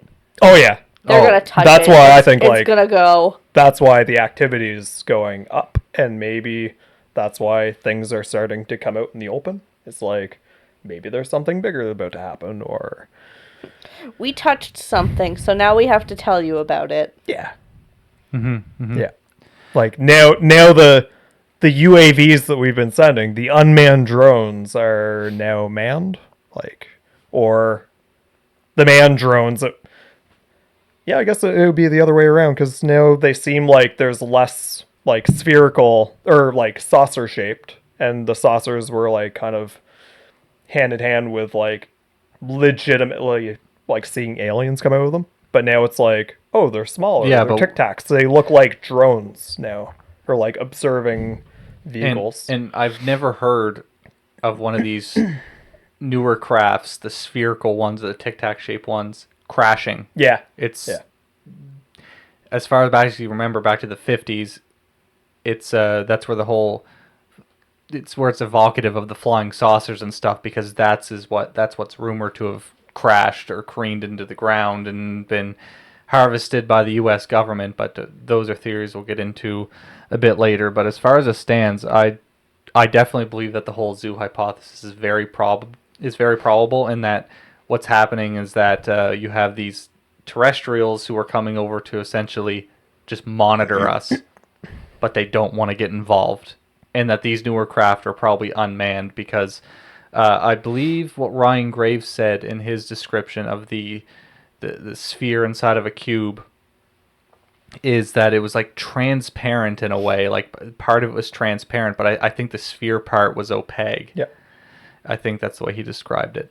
Yes. But before we move on, we're going to take a brief recess. And when we come back, we'll move on with the next couple of theories that I have listed down here, so we'll be back at you in a moment. Okay, everybody, welcome back. Sorry about that. I was just getting to the point where I was about to twist the old foreskin off and put a bread clip on it. But in between our brief break, Melanie decided to switch from Charlie Brown to Elton John. Oh, I should have brought my sunglasses. So, Mike, right after I took that break, you had stated something that about the game Stellaris, and do you want to give a So- bit of background as to what Stellaris is? In the like 5 minutes that you guys were away, I basically like had a brain thought of like another possible. A brain thought? I'm a man of redundancies. So, what if we're like, for anyone who's played like Stellaris, what if we're basically like the primal planet observation? Like in the game, you can observe a planet that has like civilized life, and you're like not really allowed to interact. You can interact with it, but you kind of just observe it until it becomes like spacefaring or like hits a specific point. And I'm wondering if like, what if that's what's happening? Like they're basically like a federation of like alien life. Like they're everywhere. They just make it so that we can't see them. Which is very And- possible, because if they have the tech, or we're going to get into this a bit down the road, if they're higher on the Kardashev scale, Yes. it'd basically be impossible for us to even perceive Yeah. what these beings could Like be. what Don't they do that in Mass Effect? Yes, I believe so. They're like, we can't touch them. They're not smart enough Yeah, yet. But Yeah. did you want to explain exactly what Stellaris is? Stellaris is a like RTS video game that is it turn-based? It's been a while since I played it, but you basically start off in a system and you expand to new systems, kind of like Civilization. Can I guess. expand to your digestive Like, system? It's space I mean- civilization. Cannibalism is frowned upon, but sure. Hey. Mom always told me to try things at least once. So we kind of just went through the tourist entertainment zoo hypothesis. I kind of just coalesced those three concepts together because they were kind of quite similar. But if we look at the next one, this one is highly advanced ETs, which I'm going to divide into two separate categories. So the first one's going to be malevolent ETs. So the malevolent E.T. theory is that this is one Stephen Hawking is a proponent of, and he postulates that we should not make ourselves known in the universe because there could be some tyrant in space that could be subjugating lesser life Pilgrims. forms. Pilgrims, yes. Yeah, he likens it to when the colonialists subjugated the Native Americans because we're garbage people and we should be ashamed for that. But that's what he likens it to, and the more noise we make in the universe, the more risk we're putting ourselves at. So do you guys agree with Stephen Hawking, or do you think he's might be missing the mark a bit? Again, I go back to like Stellaris. There's highly aggressive, like hyper aggressive creatures that are just like, they're basically hive mind. So they destroy, assimilate, expand. Like that's their purpose. Those probably exist. I mean, you look at an infinite, if the universe is infinite, I believe it's infinite, then if you look at behaviors on a spectrum, there'd be every behavior. So you'd have like the super hyper peaceful that want to protect everything, oh, you can't touch this new civilization because, well, they're doing their own thing, regardless of what happens to them. Kind of like Star Trek. Melanie, Like with you being on a spectrum yourself, do you espouse yourself with Mike's theory? Yeah, I think like there's the chance that they could be anything, right? Yeah. Like there is the chance that they could be aggressive. There's the chance that they might not be. But like you're not gonna know. Yeah. You're never gonna know unless you take the chance to Until find it out, happens, and yeah. then you never know if it's gonna be beneficial to the human race or if it's gonna murder us. But Or humans could be the pretentious assholes. Because, Exactly. Yes. You know, we like to say that we're the intelligent life forms and we like to swing our dick around with our nuclear weapons and stuff. But in the grand scheme of things, especially in the context of the universe, we could be nothing. But that's something we'll get into. personally think that we will be the aggressors because Yeah. we are still killing each other. So it's like, and yeah, we hate each, like, we skin color, religion, beliefs. We still can't get over being racist. Yeah. How are we going to accept a whole different species? Or, like, another language, or just the way people are. Something's like, different about you. What if everything's different about you? Keep this in mind. We as humans exterminated an entire island for nutmeg. So keep that in mind. Yes. So there's the common belief that advanced terrestrials have transcended our, I guess, primordial inclinations of violence and, you know, hedonism and that basically a futuristic society would have become unionized in a way where they're basically like they're all part of the same agenda for the basically what I'm trying to convey. And that's basically what's holding us back is the fact that we still squabble over a lot of these petty, insignificant things in the grand scheme of things. But it'll probably be a very long while before we transcend any of those primordial inclinations that we still have residing inside of us. I think once aliens do make themselves known, or like the evidence is there, like they're come out of a ship and like, hey, here we are, kind of thing. I think that'll be the point where we finally, as a species, be like, that'll be an eye-opener. Hey, we're not alone. These things can kill us if they really want to. Maybe we should start acting appropriately. Like, they want us to join. Like, trade. Aliens present themselves and we're like, we exist. And that gives us the push to, like, actually become a space-faring race. Yes. It would likely be like they come down, see us, and be like, okay, you guys have this amount of time to get your shit together. You have the potential to do it, and you're not. That's the thing. The human race is capable of amazing things, and I know that the status quo nowadays is to shit all over the human race, but that's because generally what we're exposed to on the daily is negativity. But in reality, humans as a species do amazing, great things. It's just right now we're too busy paddling ourselves for, in my opinion, things that were required to do. Like I'll use fossil fuels as an example in order to elevate ourselves to the next level of intelligence, essentially.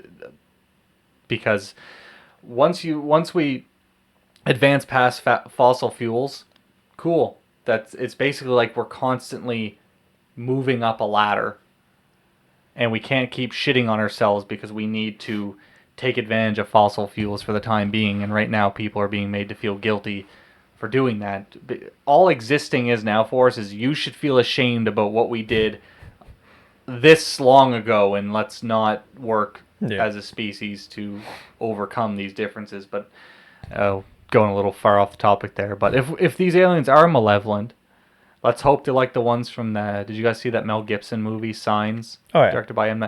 Hopefully they're like them and allergic to water, or their weakness is water, because then we'll fucking kick their ass. I mean, I think at this point, like, we could all be, like, use a little bit of subjugation from, like, alien overlords. Just to get Mike just wants to become an alien slave. Just to get us, like, hey, you guys need to work out as, like, a unit. I think it's, would you rather live knowing that they didn't exist and they, like, you think they don't and they actually do?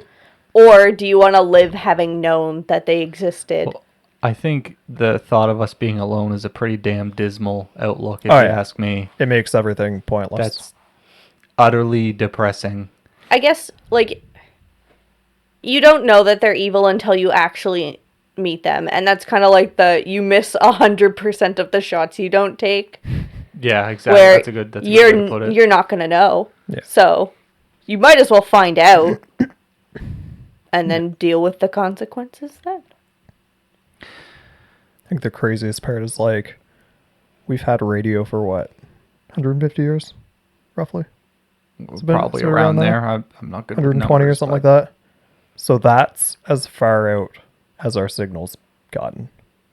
Basically, within a 200 light year, about 240 light year bubble around us that's as far as we've reached. Like, our signal alone. If you just look in the last 100 years alone to look how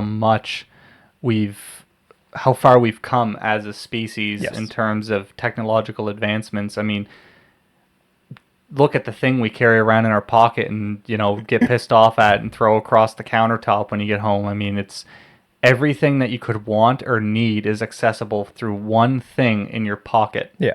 It's insane, but we tend to take for granted those luxuries and conveniences that we have now.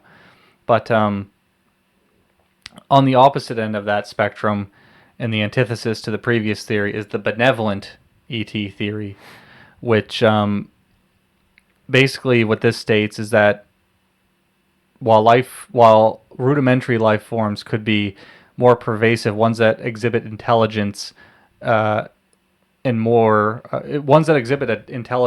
advanced life forms would seek to essentially protect them, and that's where this Benevolent E.T theory come in.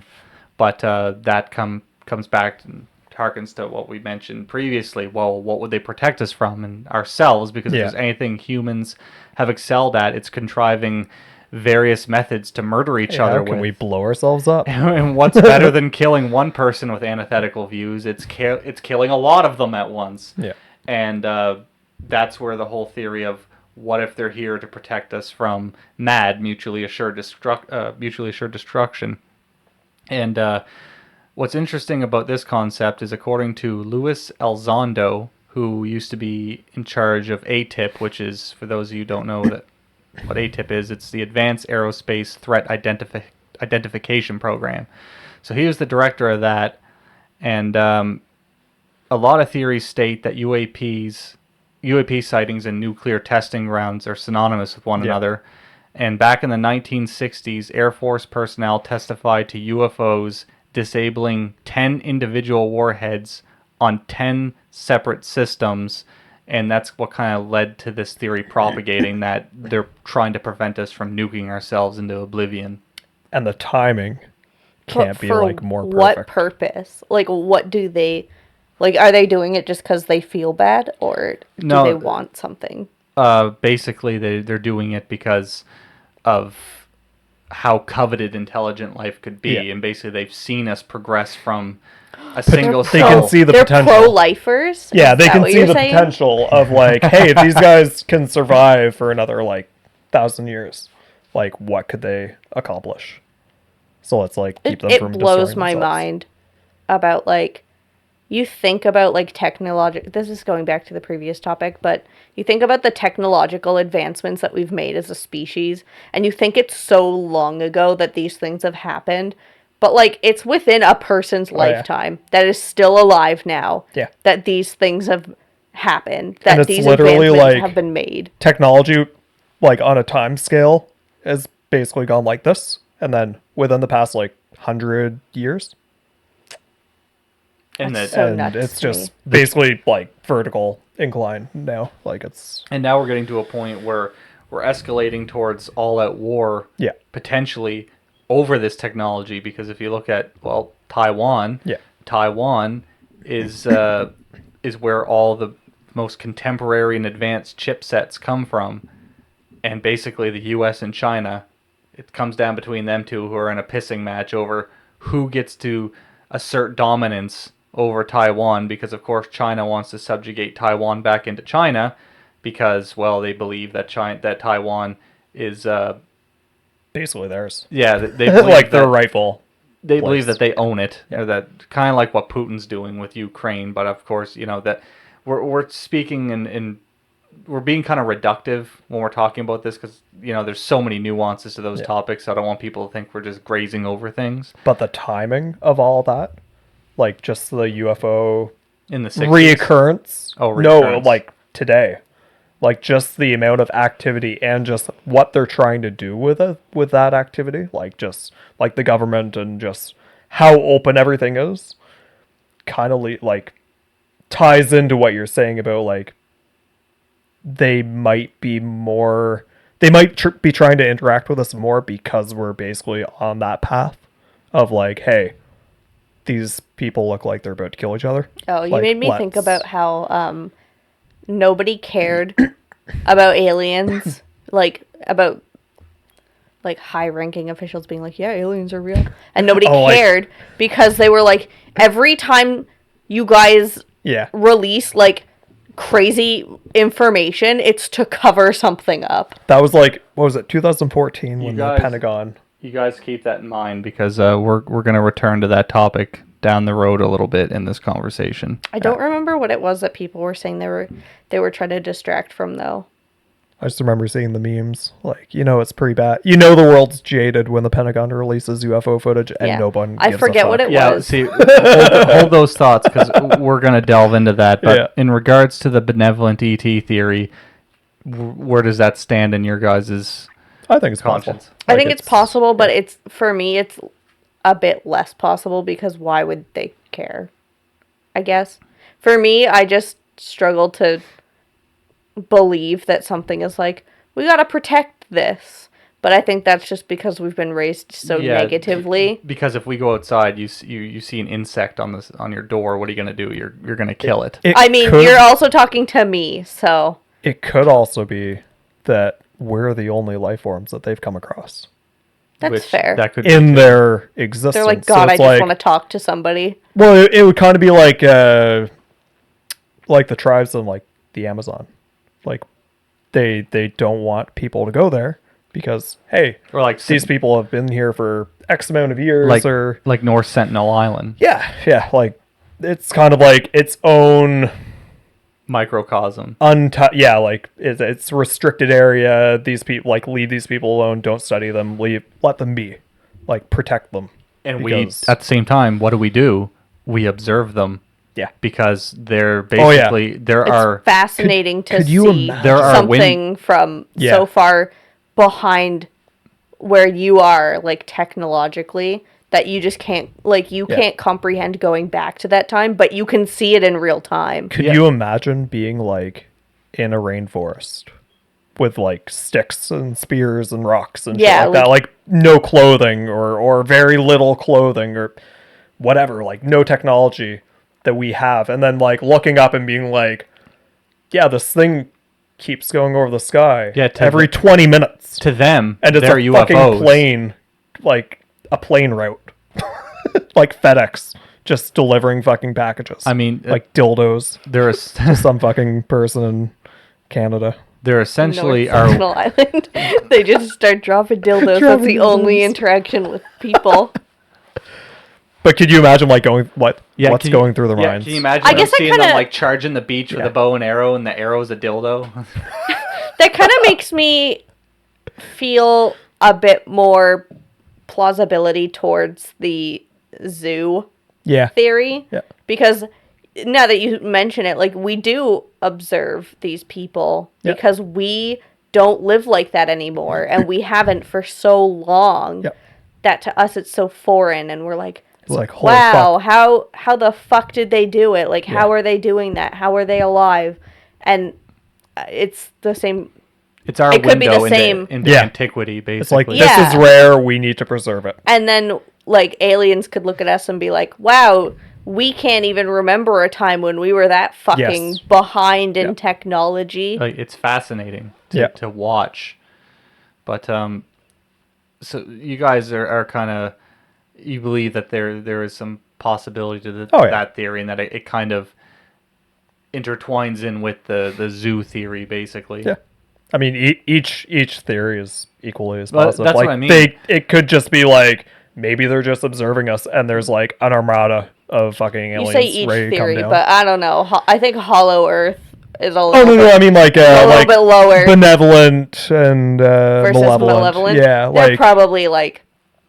There's gonna be both. Yeah, I think the plausibility of benevolent is more so than malevolent, and maybe that's just the optimist in me. But a lot of these, that's the cool thing about these theories and having this discussion, is because they're so innately subjective, and that they can basically go one way or the other depending on who you talk to. Yeah. Me personally, I'd probably align myself more with the benevolent theory, because I like the thought that if these beings are able to traverse through interstellar space and have managed to create these technological marvels, that they have overcome the primordial inclinations that species have to face every day. Basically, they're no longer fighting for resources.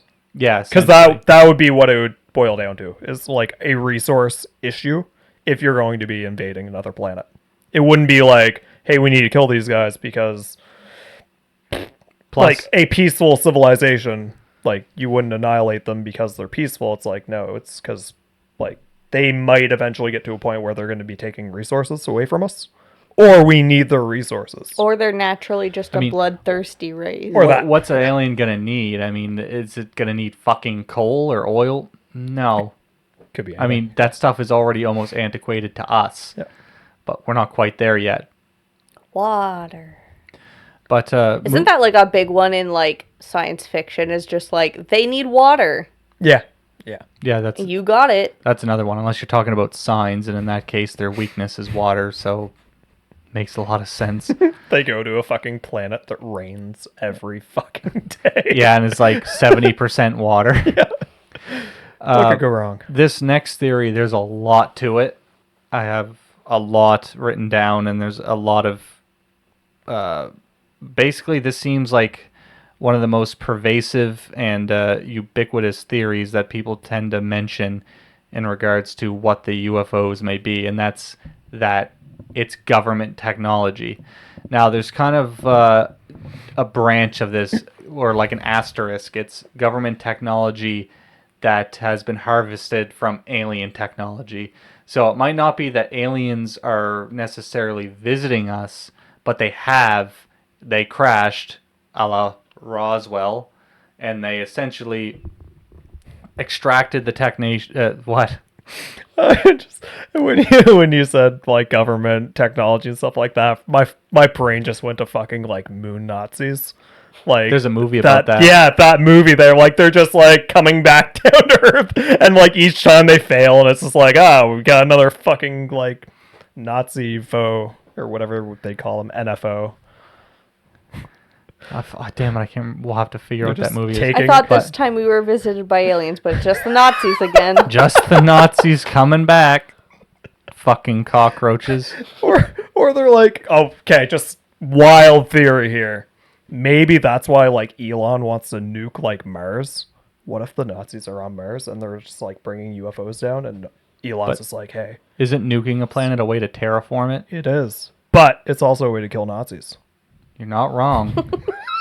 You know, that's as a bit of a digression. One theory is that the Nazis were actually developing UAPs, and while the Nazis were developing UAPs, we're developing the atomic bomb. Yeah. So the Jews were a cover-up. But I don't know for the alien technology. It's happening all over again. They're covering it up again. They just keep finding things to cover it up with. Maybe that's what the whole Epstein was about. The whole Epstein thing, I don't know. Didn't they have something happen around the same time so they could cover that up? I'm sure they did. There's always going to be Unless some... he was the cover... Maybe he was the cover-up for something. But I can't remember. In regards to government tech... That got dark. Listen. It's a joke. Yeah. I enjoy it. You can't do that anymore. Oh, don't give me that shit. Like, honestly, I'm offended on the Jews' behalf. I'm offended that you're offended. That I'm You're offended not that you're even offended that Jewish. she's offended that you're You just offended. wait. I'm going to go get my Jewish lawyer and sue your ass into the fucking ground. I think that if you're Jewish, you can be offended by what I said, if that's what you believe. Back to the But aliens. Ryan isn't allowed. Ryan's not allowed. Back to the aliens. So The Jewish aliens. Okay, go on. Jewish. Do you think aliens have religion? Like, different religions? See, this is where I was hoping that we would get here, because that will be probably the way that we abolish most religions here. That, or it's going to like make us hyper aggressive. Keep that in mind, because that's going to be further down the list.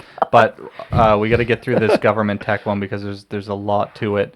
So initially with this government tech one, when I started listening to it, I didn't really lend it much credence, because I just had a hard time fathoming, like, if they're was this, if there were this types of craft being worked on actively, think of the amount of people being involved with working on with these types of crafts.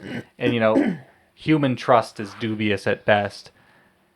And the amount of people that it would take to work on these objects, and the amount of people becoming in contact with them and expecting them to sign non-disclosure agreements and then just nothing happening. I was like, it just doesn't seem plausible. People would say something, but then I would always kind of loop back on myself and say, well, the government has a way to gaslight people or make people seem like they're crazy when they're actually not. Or they just go missing. Also, the government it The just government seems will like find a way. they, like different agencies, don't really keep in contact with each other. So it's like one agency might be doing something like super advanced, and then another agency might be picking up the pieces of like a crashed And like kind of project. like what David like, oh, Fravor shit. said is that the magnitudes of this technology far surpasses Yes. anything that we have currently and anything in development within the next 10 years. And so that kind of started to make me lean more towards that maybe this isn't possible. But then, like I said, I would kind of get in these debates with myself. I'm like, well, governments tend to be surreptitious, rapacious twats, and especially the U.S. government. And a project of this magnitude would probably bankrupt Scrooge McDuck. So basically, in order to greenlight these projects, you'd need funding. Well, where the funding would come from, and a lot of people allude to the fact, well, the U.S. government, or the Pentagon in particular, misplaces trillions of dollars, and they kind of say it's an accounting error. And this isn't something I want to get into too much detail about, is like the financial implications of it, because nothing makes me more flaccid than finances. Like, fucking Morticia Adams could be sitting on my face and she could start talking about tax-free savings accounts and 401ks, and my snot doodle's going flaccid. But Look into BlackRock. yeah, that's a big one there. Yeah. Because they're a fiduciary conglomerate that essentially controls all of the everything you do and interact with will in some way be benefiting BlackRock. But as an example, between 1998 and 2015, the Pentagon was unable to account for $21 trillion worth of spending. In 2018, the Pentagon failed their first ever audit, which leads some to ruminate whether the U.S. government is sequestering all these dollars to fund some deep, top secret weaponry of some kind, or these crafts. Failed them every year since, haven't they? I think 2018 was their first one, and they've probably failed them every day since, because I mean, there's a lot of nuances that come into explaining, I mean, like, where these funds could be going, because, well, think of the world interacts with dollars. I mean, dollars are the dominant fiat currency that we use. And I mean, think of all the transactions the U.S. probably does. I mean, it is plausible to say, like, yes, this stuff just isn't accounted for properly, but and it wouldn't be the first time. That's something I don't get. Is like, yes, you can misplace funds, and yes, you as a country are putting money in so many different things. How do you misplace that much money, though? It's not necessarily like misplacing, it's that there's no paper trail of it. Yeah, because it's not paper. Like Crypto. Well, it's like any digital money. Yeah. Like our bank accounts, we own nothing. Yeah. Like at the moment, it's just that's so I own wild to me. The only money that I have is in my wallet. You own what arbitrary numbers are punched into some bank. TV goes bankrupt or like fucks off, I'm broke. It's just wild to me to think like they can't account for this much money. Yeah. They Between don't know where it 1998 went. and 2015. And I was reading online about this theory, about where this money could be going, and it is very contentious. People are quite dogmatic when it comes to getting into this topic, because, you know, you see the archetypal responses of you're a conspiracy theorist and you're going down these these holes that aren't there, essentially. Please tell me that it ties in with like the 9/11 There, server. All the money went to that 9/11. is part of it. Like So essentially, trillions. I'm Just I'm going off of memory here because I literally just listened to a small excerpt of this last night, and that's part of the thing that led to 9/11 was $2 trillion just disappeared. yeah. And some people believe that 9/11 was essentially a cover-up for that missing $2 trillion. Basically, the server that got hit. Yeah. Pentagon. Yeah. Like, that's the thing. We're not talking about change you find under your car seat. We're literally talking about being unable to show the receipts for trillions of dollars, which to me that's perfect ammunition for people who already distrust the U.S. government. In the most recent congressional hearing, they every fucking senator that came up there, the main fundamental foundation of their, I guess, opening statements is, we are striving for greater transparency. Fuck off. The You're whole thing striving is for... like, hey, yeah, I can't say much on this, but we'll talk later on the skiff. Yeah, we'll go out on the skiff. It's always like, oh, well, Yeah. it's like the Dr. Phil ranch, but instead of the ranch, we're going to the skiff. You want to listen to 20 people talk a lot about nothing? It's There you also go. like you misplace, like you can't track that amount of money, and Oh, then yeah. you look at the state of like how some people are living, and they're not going to be fucking happy about that. You've got so many homeless people, like you have so many people living in poverty, and you're misplacing enough money that could change like every single person's life. Could you imagine being the auditor who has to deal with that? They just get fired. Just like every year. they open up Every and year. like, Every year they fail the audit, and then that person gets taken out back and just shot. That sounds like a more stressful job than an air traffic it's controller. like, hey, we're gonna offer you a job. Cool. What do I have to do? Audit this. I'm quitting right now. I don't want this job. We need to figure out where $8 trillion is gone. I mean, What a good question. I'd love to know. one thing I want to that this is kind of my own personal conjecture is, if the U.S. government had this type of tech, what is the U.S. government like doing? Well, they like swinging their dick around, especially in Putin's face. So we weren't necessarily clandestine when we were testing the atomic bombs, and that was a super weapon that the world had never seen before, capable of destroying entire countries. So why, if this is government tech, why would they try to keep this secret? I mean, it kind of goes back to like the ethics of it all, like They around got- North America. As Like, time went on, they got more ethical about things. They were like, "Oh, wow, that wasn't received well. yeah, we and then shouldn't do that anymore." you look at like, I know we keep going back to the States, but like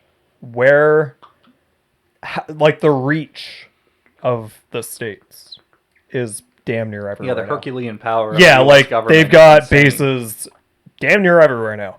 Now, with that said, different countries have different regulations and different views on ethics. Mhm. So, if you can't do if you try to start a project and people are like, "No, you can't do that because it's wrong," but another country's like, "Sure, like, come on over, build a base. Like, if you've got the funding, you pay us a little bit, we'll let you build a base. You do all your research, development, shit like that. You can do whatever you want." And like we said in, I think it was the aforementioned topic, was regarding the U.S. government having the dominant currency in the world. I mean, everything is predicated on dollars. Yeah. The only thing that kind of beats dollars is gold, but that just kind of goes to show that the U.S. is indeed the power. Yeah. God, I'm so sick of hearing about the U.S. I know, but unfortunately, most of the discussion around UFOs is, of course, all around the U.S. because that's where nuclear bases and UFOs become Where synonymous. all the interesting shit's happening. Yeah, like Like, Groom Lake and the Dugway Proving Ground. This is where UFO sightings tend to be a plethora of them. yeah. which makes sense. I mean, you have, and I would assume that the same thing is probably happening in China because they're also a superpower now. And I believe when like early 90s, like before the Soviet Union crashed, like when they were a superpower, I'm pretty sure they had UFO sightings like quite often. They declassified Yeah. all their UFO Yeah. evidence that they had. So maybe it's just the superpower, the people that are more the group, the tribe that is more interesting and has the most weapons and capabilities of destroying the other tribe with equal power or gaining power. Yeah, maybe they're the ones that are getting observed more often. That's where, it seems like whatever these phenomena are, they tend to gravitate towards superpowers. Yeah. And you gotta think, like, media-wise, like, just from our perspective, like, most of the movies that we watch are from the U.S. Like, they're made in Hollywood. Like, yes, there are some films made, like, in other countries that we watch or in our own country, like... But what's coveted is Hollywood. Like, it's getting to the States. We focus on the States because they are more interesting in terms of just, like, curiosity. They're doing more than we are. It's like as a group. I mean, the rest of the world kind of treats the U.S. like this is harkening back to the reality or entertainment theory, but the rest of the world kind of treats the U.S. like a reality show. Yeah. And everybody is so... They're so fucking interesting. Like, the U.S. government is so intrinsic in our lives, and everybody wants to know what's going on that nobody even really gives a shit about what's going on in their own country, especially here in Canada. It pisses me off. No one ever talks about Canadian politics. Sure, they're fucking boring, but Canadians know more and are more intrinsically involved in U.S. politics than we are in Canadian politics, and that causes a lot of issues in our own ecosystem. We're basically more American than we are Canadian. Basically, like, just the way we think. One thing that I always think about is, this is going to sound kind of bad. The American... Ryan's like, no. Not the Jews. Don't go no, back to the Jews. Nothing about the Jews. So, you see Americans talk about, like, how great they are and everything. And, like, some of them, like, genuinely believe that they are the greatest country and things like that. Well, and then patriotic. They don't realize that the rest of the world watches them for entertainment purposes. Yeah. They don't watch them because they also think that... Like, I've seen people come to that realization and be like, what? Like, that's not possible. I think America's the greatest. I think that what you're describing there, I think more Americans are... That idea to Americans is becoming more prolific, and I think more and more Americans are kind of becoming ashamed of what the government has become. Well, because you're watching your government and you're thinking... How is this possible? And that's how I feel with the Canadian government. How is it possible that we let this happen? Also, I feel with the Canadian government. I think a lot of people are coming to the realization that it's happening, and they're realizing, like, how other countries view them. Like, when you go to Europe, and if you say you're from America, people don't treat you well. Like, if they actually don't treat American I've heard tourists about that. as well. If you say you're from Canada, they'll treat you a lot nicer. Because they view Americans as entertainment. And that's basically how aliens might view us in a way, yeah. Have you noticed that, like, every developed country seems to be going in the same direction, though? Like, the States is going, like they're basically at each other's throats. Canada's the same way.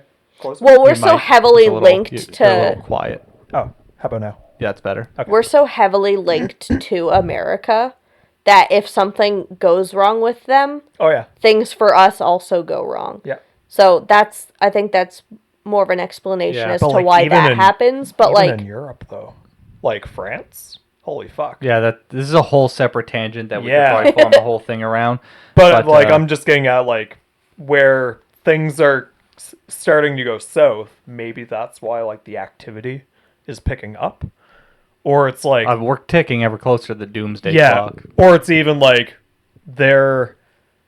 Like, the States is basically bringing out all this evidence as, like, almost Cold War tactics. So, like, hey, last hurrah. We've got alien tech. We've got all of these. We're in contact with them. We basically got aliens on our side. don't fuck with us. And Yeah.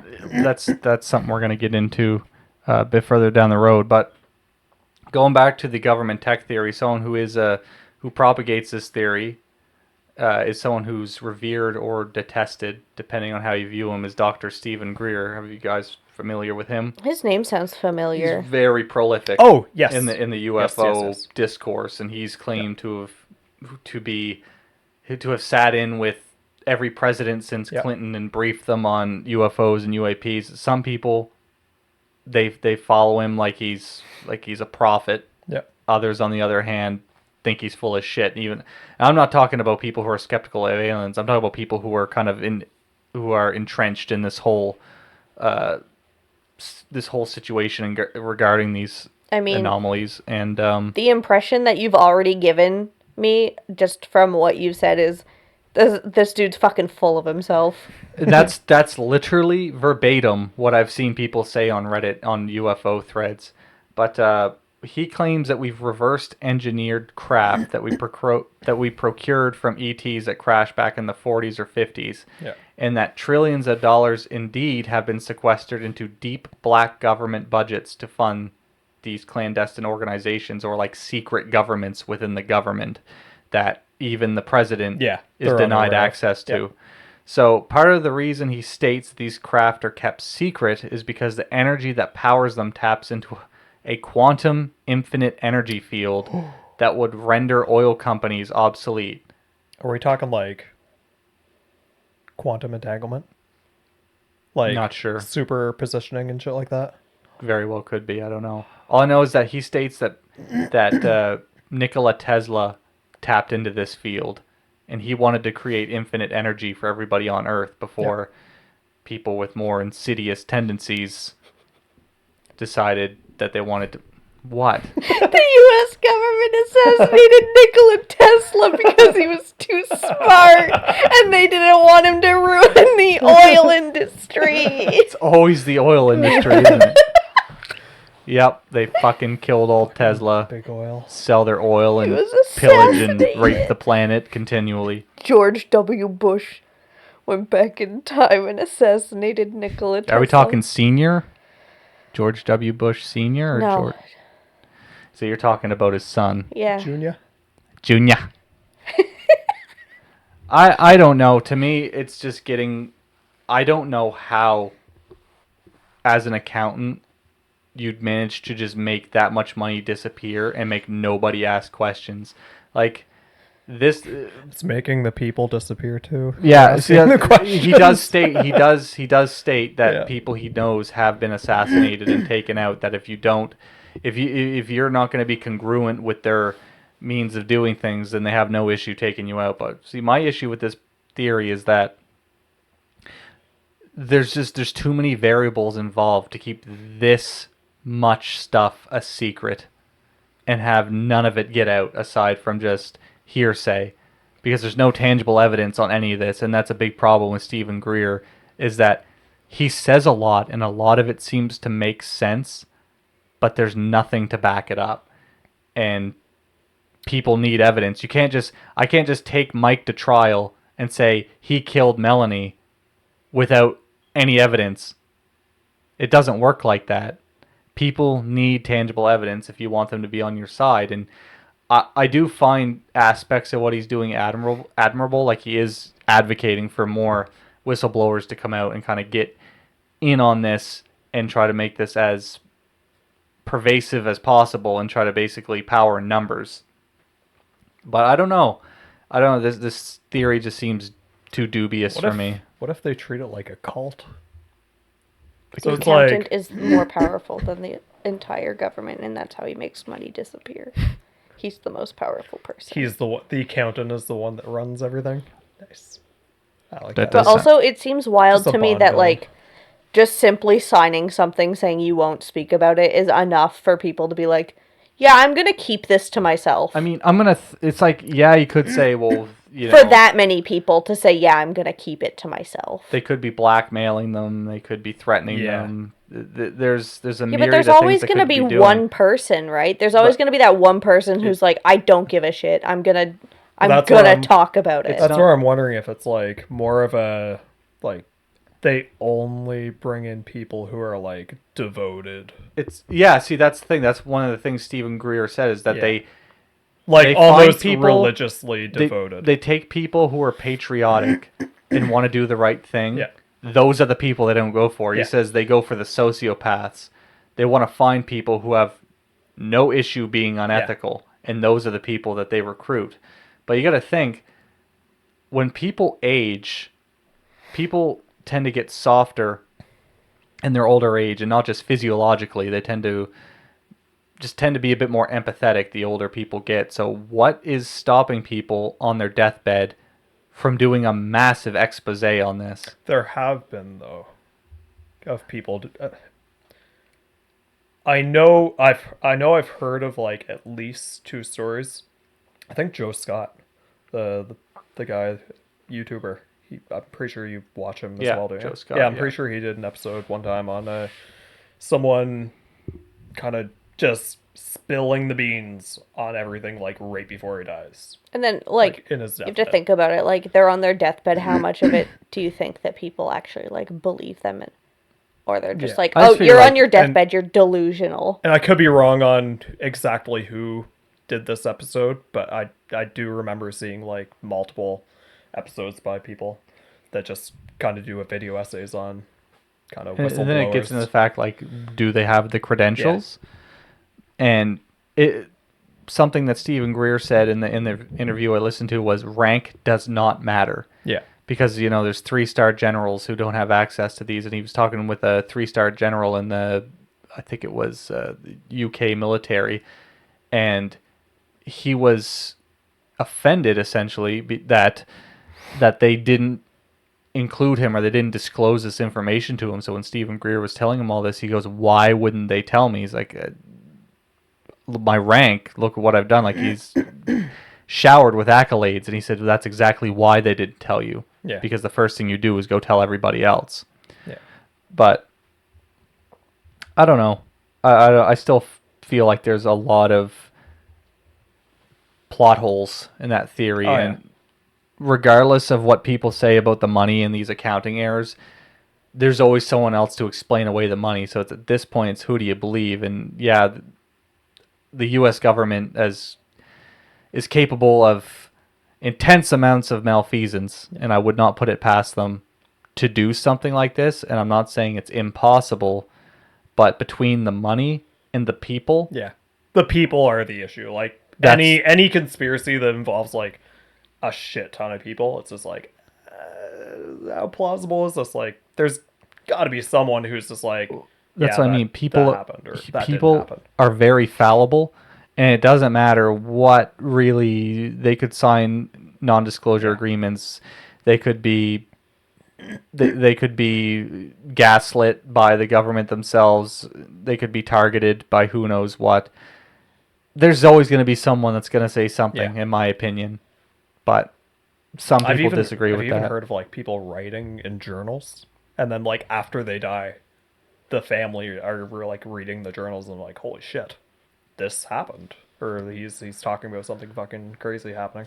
So what goes in conjunction with the government tech is private sector tech. So this would be your SpaceX, your Tesla, your Amazon, any of these multi-billion-dollar conglomerates. So this theory is predicated on the belief that private companies, not necessarily beholden to the government, are developing and testing this tech. I see that as more plausible. And then possibly selling it to the highest bidder. But I believe this theory is about as plausible as Elon and the AI pretending to be human, Mark Zuckerberg actually fighting. I find this theory is one of the least likely theories. But you gotta think, man. Like, before SpaceX, was there a rocket that could go into space and then come back? No. But NASA wasn't even bothering with that idea. And it's just like, hey, why are we disposing of this valuable thing, this tool that we're using? Why do we keep having to make new ones? Why don't we just reuse it? Where I'm coming from with this is getting government contracts is very coveted for private sectors. they want the government-funded contracts because that's where all the money's going to come from. And companies will duke it out over these contracts because that's where the lion's share of the money's going to come from. So, but if they're not beholden to the government, no, they're beholden to shareholders. And what's worse than being beholden to the government is being beholden to shareholders. So either they're publicly funded it or they're government funded. Yeah. So to me, that leaves more plot holes than if it was government funded. Yes, Melanie, you had your hand raised. Mark Zuckerberg and Elon Musk are going to fight, but it's actually just for government funding to build a spaceship. That's how they decide who gets the funding. If that comes to pass, you know Zuck is going to win. He's going to plug his fucking ass into the Matrix, download some judo and some shit. I mean, look at him. The guy's already a fucking tank. He's a reptilian. Do you know what's the worst part about that? Is that now with deepfakes and shit, how do we know it's real? Exactly. I don't know. Like, there's probably a YouTube video of them fighting already. Mark Zuckerberg is the personification of Data from Star Trek, in my opinion. That guy is Isn't he fucked. Doesn't he have like black belt or something like that? Yeah, the guy can fight. Yeah. Like, he's absolutely terrifying. I mean, Have you looked Elon Musk just looks like a 4-liter milk jug. What the fuck is he gonna Built do? like a baked bean. He comes in like an Iron He's Man built suit. like a Big Mac. He's not gonna do shit. But It's so funny to me when I see people talk about it because they're all like, yeah, Mark Zuckerberg is going to ruin that man. and it's like, you know, people aren't fond of Zuck, but the guy's a weapon. He is a weapon. That man built. Pretty soon there's gonna be a movie like fucking screw sending Chuck Norris or Steven Seagal in, man. They're gonna send fucking Zuck in. Imagine him seeing like drop kicking Taliban. You know what? Fucking It's But gonna not the suplexing them. space Nazis. You know what's gonna look Mark like? Zuckerberg versus the Space- moon Nazis. It's gonna be like that scene when Iron Man and the Hulk fight, where it's just like Zuckerberg is gonna be the Hulk, Elon Iron Man, and there's just gonna be like an orbital fucking strike of like a dome just to contain him. It's like, all right, cool, I've contained him. I win. Fuck's sake, that'd definitely be a pay-per-view event, and it's kind of depressing that. Anyway, Watch nobody watches that. yeah, I wish, but it's like even when you see YouTubers Oh, yeah. and stuff box, to me that's just. Actually, when iDubbbz does it, at least when iDubbbz does it, all goes to charity. So it's the only time I'm admirable. interested in a sport is for Creator Clash, and that's it. That's the only time I have interest. What are you talking about? I like sport a lot, you know. I like it when my team yells at the other team and beats Hell them. yeah. That's great when they use sticks and balls. That's pretty cool. Yeah. Yeah, you do like balls. Don't get me started. Not on here. Michael. Peach Pit. I'll find out why you're called the Milky Way. Yeah. Ooh, But some magic Mike milk. I think that what I said about them being beholden to either shareholders or the government kind of puts the kibosh in that theory, because the money's going to come from somewhere. If it's not coming from the public, it's coming from the government, and the government, I feel like if that was the case, these contracts would be known about because there'd be various companies competing for them. I mean, yeah, you got the billionaires like Mark Zuckerberg and all these other people, but you see the tech that they're developing. But then you look at companies like BlackRock that literally have their hands in everything. So it's like, would it be so far-fetched for them to be like, hey, Does anyone you have wanna their phone create- on them? Yes. Yeah. Is anyone... So, for those of you who don't know, Larry Fink is the CEO of BlackRock, and what's his net worth? Can one of you guys Google that? How do you spell Melanie his can last get it. name? Fink. He even sounds like a worm. But I mean, Larry like, could you Fink. imagine like the Rockefellers and that guy, like just Oh, if, man. if they had the same agenda, like what they could accomplish. In And then April you of have, like- 2022, his net worth was estimated to be $1 billion. Oh God, I heard the fucking Austin Powers music when you said that $1 Billion. billion. Yeah. But what about like BlackRock? And Oh, then in 'cause that would be where all the 2023, it was money is. estimated to be 1.25 billion. Well, The company would be where it's all at. BlackRock has bailed out the national treasury of the United States, so the amount, which you do have a point there. I think Warren Buffett even came, like, the last interview that they did with him, like, he's just like, yeah, like, all of my assets, like, I'm worth not much, like, in terms of just, like, how much money I carry around on me. Like, all the money is just being reinvested into everything, and it's just like... BlackRock's net worth, as of August, is $100.63 billion. I think that's an undershoot, because the amount of money BlackRock deals with and the amount of honeypots they have their hands in, I mean, if there's anyone capable of producing this type of technology and keep it secret, it'd probably be BlackRock, because really, in the grand scheme of things, not a lot of people are aware of BlackRock's existence. They still remain relatively clandestine.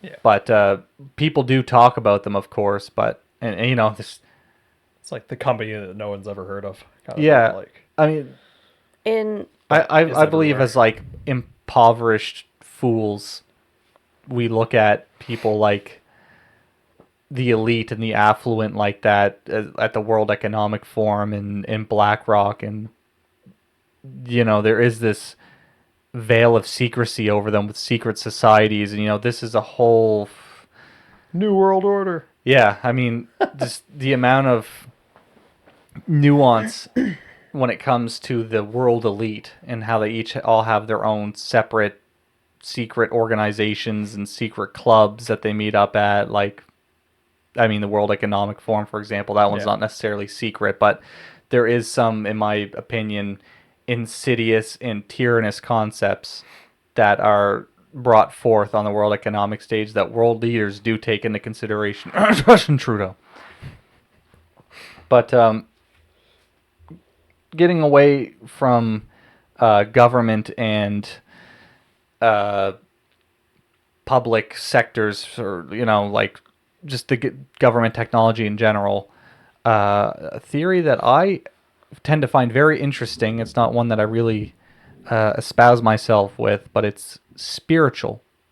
So, though I consider myself a secular individual, I do find this fascinating because aliens and antiquity are kind of synonymous with one another. Aliens have been making appearances in ancient cultures, and you know, some people think this has just been happening since the 50s. No, it's not the case at all. Aliens are rumored to have made appearances throughout basically every religion that I've managed to find. There's people pointing out to instances where Cave UFOs or paintings, UAPs have made have made their presence known. So it's like, of course, the ones that are most dominant when it comes to that are the ones that are most well known, or the Mayans, Egyptians, Aztecs, and even some say a lot of accounts from the Bible are predicated on aliens. But there is a contingent of Christians, or maybe one of the many derivatives of Christianity, that hold a belief that UAPs are in fact biblical in nature. Others view this as not kosher and potentially sacrilegious. The ones that do believe this phenomena are of biblical descent harken back to the timeless fight of good versus evil. Some believe these are angels. Biblically accurate angels would just be aliens. Yeah, some people do say that there is a contingent of Christians who say that these are angels, but predominantly not like your typical ideal of an angel. It's fallen angels, because we all know there ain't no delicious alt booty up in heaven. Oh, hell no. Jesus and the big guy aren't having those voluptuous sacks of sentient inked up meat and traumas waltzing in through them pearly gates. No way. Are you telling me Jesus never went through an emo phase? Did a camera just go down? Yeah, camera just went down. Which one? Okay, we gotta take a break and replace the camera battery. Really? Already? Sorry about that, guys. We had a camera battery die. These camera batteries only seem to last about an hour and a half, which is an hour and 29 minutes longer than I last. But We know from experience. Hey! Don't say we. You know from experience. So yeah, why would trying to think where I left off here. So, some Christians predicate their beliefs that it's fallen angels that are coming down, and like I was saying, they ripping them wings off to come down and get some of that alt booty. Don't look at me. Those Don't look at me when you say that. those sentient, inked up meat sacks of traumas. They're not gonna let them waltz into the pearly gates. Nuh-uh. I can fix her. Nuh-uh. That's right. That's what they're saying. They're gonna turn their back on Daddy and the white dude from Israel. Rip those fucking wigs off, dive off the cloud, and get some of that daddy issue booty. Inked daddy issue booty. I'm glad that we I don't want you to keep looking at me. I'm glad we as Maritime Marauders don't have an HR department. Yeah, we'll never have that. But some people think that it's not necessarily angels, that it's essentially, if we look at it through a more insidious lens, that it's actually demons who are waiting on the go-ahead from God to destroy the earth. But I know you guys are also quite secular yourselves. So where do you stand on the spiritual theory? That's kind of nuts, actually, to just think about demons waiting on the go-ahead. Because that reminds me of a show that I was watching a little bit of, and they do like the same thing where it's like the two are working together when the world ends. They're just waiting for one to give the go-ahead. Yeah. I'm not that far in it, but... Bad Omens or something? Yeah. Good Omens? Good Omens, yeah, with David Tennant. Yeah. But I think it's plausible. Like, I'm not going to discredit any theory that isn't wildly fucking absolutely ridiculous, because anything can happen. I find it, honestly, I find religious scriptures fascinating. Yeah. I find like what religions are predicated on fascinating, and kind of how they come into prominence. But like I said, I'd consider myself agnostic more than anything. But it kind of depends on which way you view what is God, because the way I've always viewed it is parasites. If we take parasites as an example, parasites' existence relies on us. So to a parasite, we are God. Yeah. So in that context, these aliens might very well be our God. Yeah. Because if they're observing us, for all we know, they could have given they could have been the impetus for life on Earth. For all we know, they could have protected us from various cataclysms. Who knows what that could be? But if they have in fact visited us in antiquity, there's a high chance that they could have assisted us in some way, and some people believe that assistance comes in the form of the pyramids.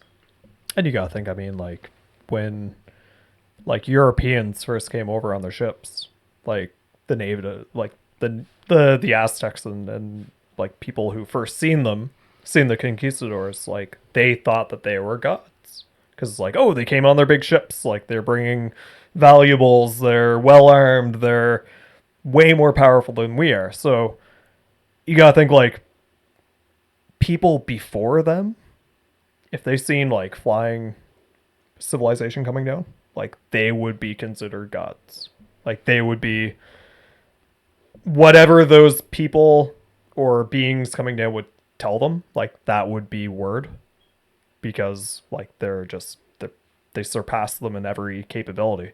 And you gotta think, like, if those, and this is all like theoretical and such, but like if those are the same beings that we're seeing now, like if the UAPs and UFOs are aliens, they've also had that amount of time to advance.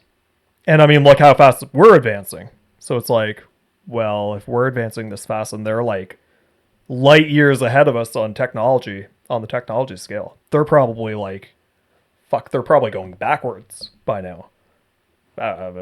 Probably not backwards, but like straight up and down for technology. They could have colonized different planets, and by that point, they may have become so heterogeneous that they basically are working on two different timelines now with two different sides of technical advancements, essentially. Yeah. You could have the people, one who are significantly more technologically advanced than the other, because they could have colonized a planet. Initial people left, went to go colonize more planets, and now you're basically just dealing with these combating. It's basically the same civilization, different tribes fighting amongst themselves. But like abstract thing to try to explain, yeah. But they're essentially they're in an arms race with themselves. And I mean, to a degree, like if aliens came down and like spoke English and were talking to us in this room right now, and they're like, "Yeah, so this is what I believe." Like if the alien itself is just like, "This is what I believe." Like, yeah, we've got like this fucking Pacifarian? Like we're all Pacifarians. Like, hail spaghetti monster. Like they show up with like colanders on their fucking heads. I thought you were just a fairy. Like if that's how they show themselves to us, that would be more plausible than any of the shit that we come up with. When you said that, I immediately just thought of Devo.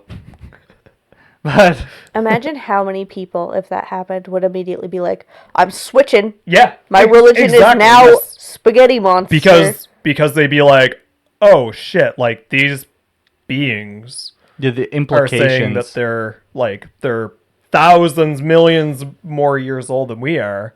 They can time travel, do whatever the fuck they want. Omniversal. Yeah, it's like whatever they say is going to basically like it's going to tower over anything that we have to say."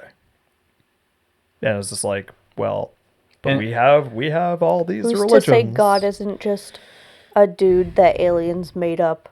Just like their primas are back and like they just made this guy up to have us believe in God. People who can believe in something, I'm so envious of that. It's like Preacher when they try to get the guy to act. It's like I don't know. I'm always just an actor. I'm always kind of playing the skeptic angle. I'm usually quite cynical too, but ever since the dawn of consciousness, at least from my observations, people, not necessarily humans, but even the progenitors to humans, have always been looking to worship something to explain who they are or where they came from. Because, well, typically when something's unknown, we tend to apply fanciful theories to things, which, if you look at religion, I mean, think about it, there's no, to my knowledge, empirical or concrete, tangible evidence that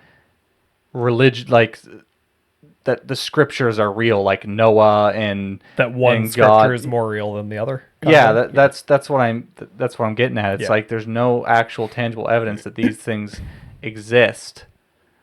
But okay, keep going. No, I'll let you go. Okay, just kind of a tangent on that, and it's kind of like mind-boggling the more I look into it, is that like multiple religions and just different civilizations, like when you look at the great, like I mentioned to you the Young Dryas, like when the Great Floods and all that shit happened, like each kind of civilization or culture or religion has like the same or very similar stories of like, oh, this flood occurred and this person or being or whatever came and like offered us the solution on how not to die. So are you saying like a lot of the religions, let's take Greek mythology and Christianity, for example, are you saying these two could be tangentially related? In the event that at some point, and it kind of goes back to like the zoo theory, like the benevolent and entities kind of like helping us out, maybe these stories are like aliens see, like we're observing the planet and like, oh fuck, like they're in the state of like an El Nino, whichever one we're currently in. That's why we're getting a shit ton of rain. because of the system, like the Pacific's, I think, warmer now, so it's drawing more moisture up north, which is going to come around and basically dump shit ton of rain on us. Maybe similar thing happened, obviously more drastic situation, or so you're referencing the story of Noah, essentially. Is you believe a massive flood happened, yes, and that someone could have created some type of ark. And other religions also have the same story occurring at the same date or within the same period of time, but applying different names. Yes. So it's like an event happened, and depending on who you believe in. And of course, it's embellished as a worldwide flood when that's probably not necessarily the case. Could have been tsunami, could have been torrential downpours. Yeah. Who knows? But when you think about like the time of like the flood and Noah's Ark, they don't know what's around them. Like, as far as they know, they're the only people. Yeah. So to them, that is a worldwide occurrence. You're right. Yeah. Like, harkening when back. It's not. Yeah. Like, very limited. Harkening back to North Sentinel Island, to them, that is their world. Yeah. So, I don't know. I do... looking at this through a more secular lens, I have a hard time going along with like the concept of angels and demons, but if you look at it the way of these beings are superior than us, and typically things that are superior than us, we tend to worship them. These still could be very well what we would classify as our god or gods. It just depends on how you classify a god. Yeah, it's individuals and classifying how they would act as well. Because maybe they came down and like full on go like Stargate, like we're your gods, and then everyone's like, oh shit, okay, cool. Damn, all right. Like, do I get a fucking alien? We'll be your kind of breeding grounds. I almost said that. You went flock, I guess. Yeah. Wait, wasn't there an episode of South Park where they got in a massive like orgy, and it was just all the dudes are piling on top of each other, and for some reason I want to say that had something to do with summoning aliens. I can't remember. I wouldn't doubt it. Damn, I really wish if I could remember if that had to do with aliens or not. But while I might not necessarily align myself completely with what I'd say more kosher religious people would align themselves with this theory, I think I would say that I find it interesting, and that, like I said, there is the possibility, depending on your innate subjective view of what you see as God, I suppose. But the next theory is one that I'm quite fond of. I do enjoy this one quite a bit, and that is the future human hypothesis. So this is also known as the Terminator theory, of course referencing James Cameron's films. This is predicated on the belief that they are not aliens, but the aforementioned future humans. Mike Masters, a professor of anthropology at Montana Tech University, is a proponent of this theory. But that leads us into some questions. Why would they come back here? And, well, let's talk about why that could be. This immediately just makes me think about my alien theory.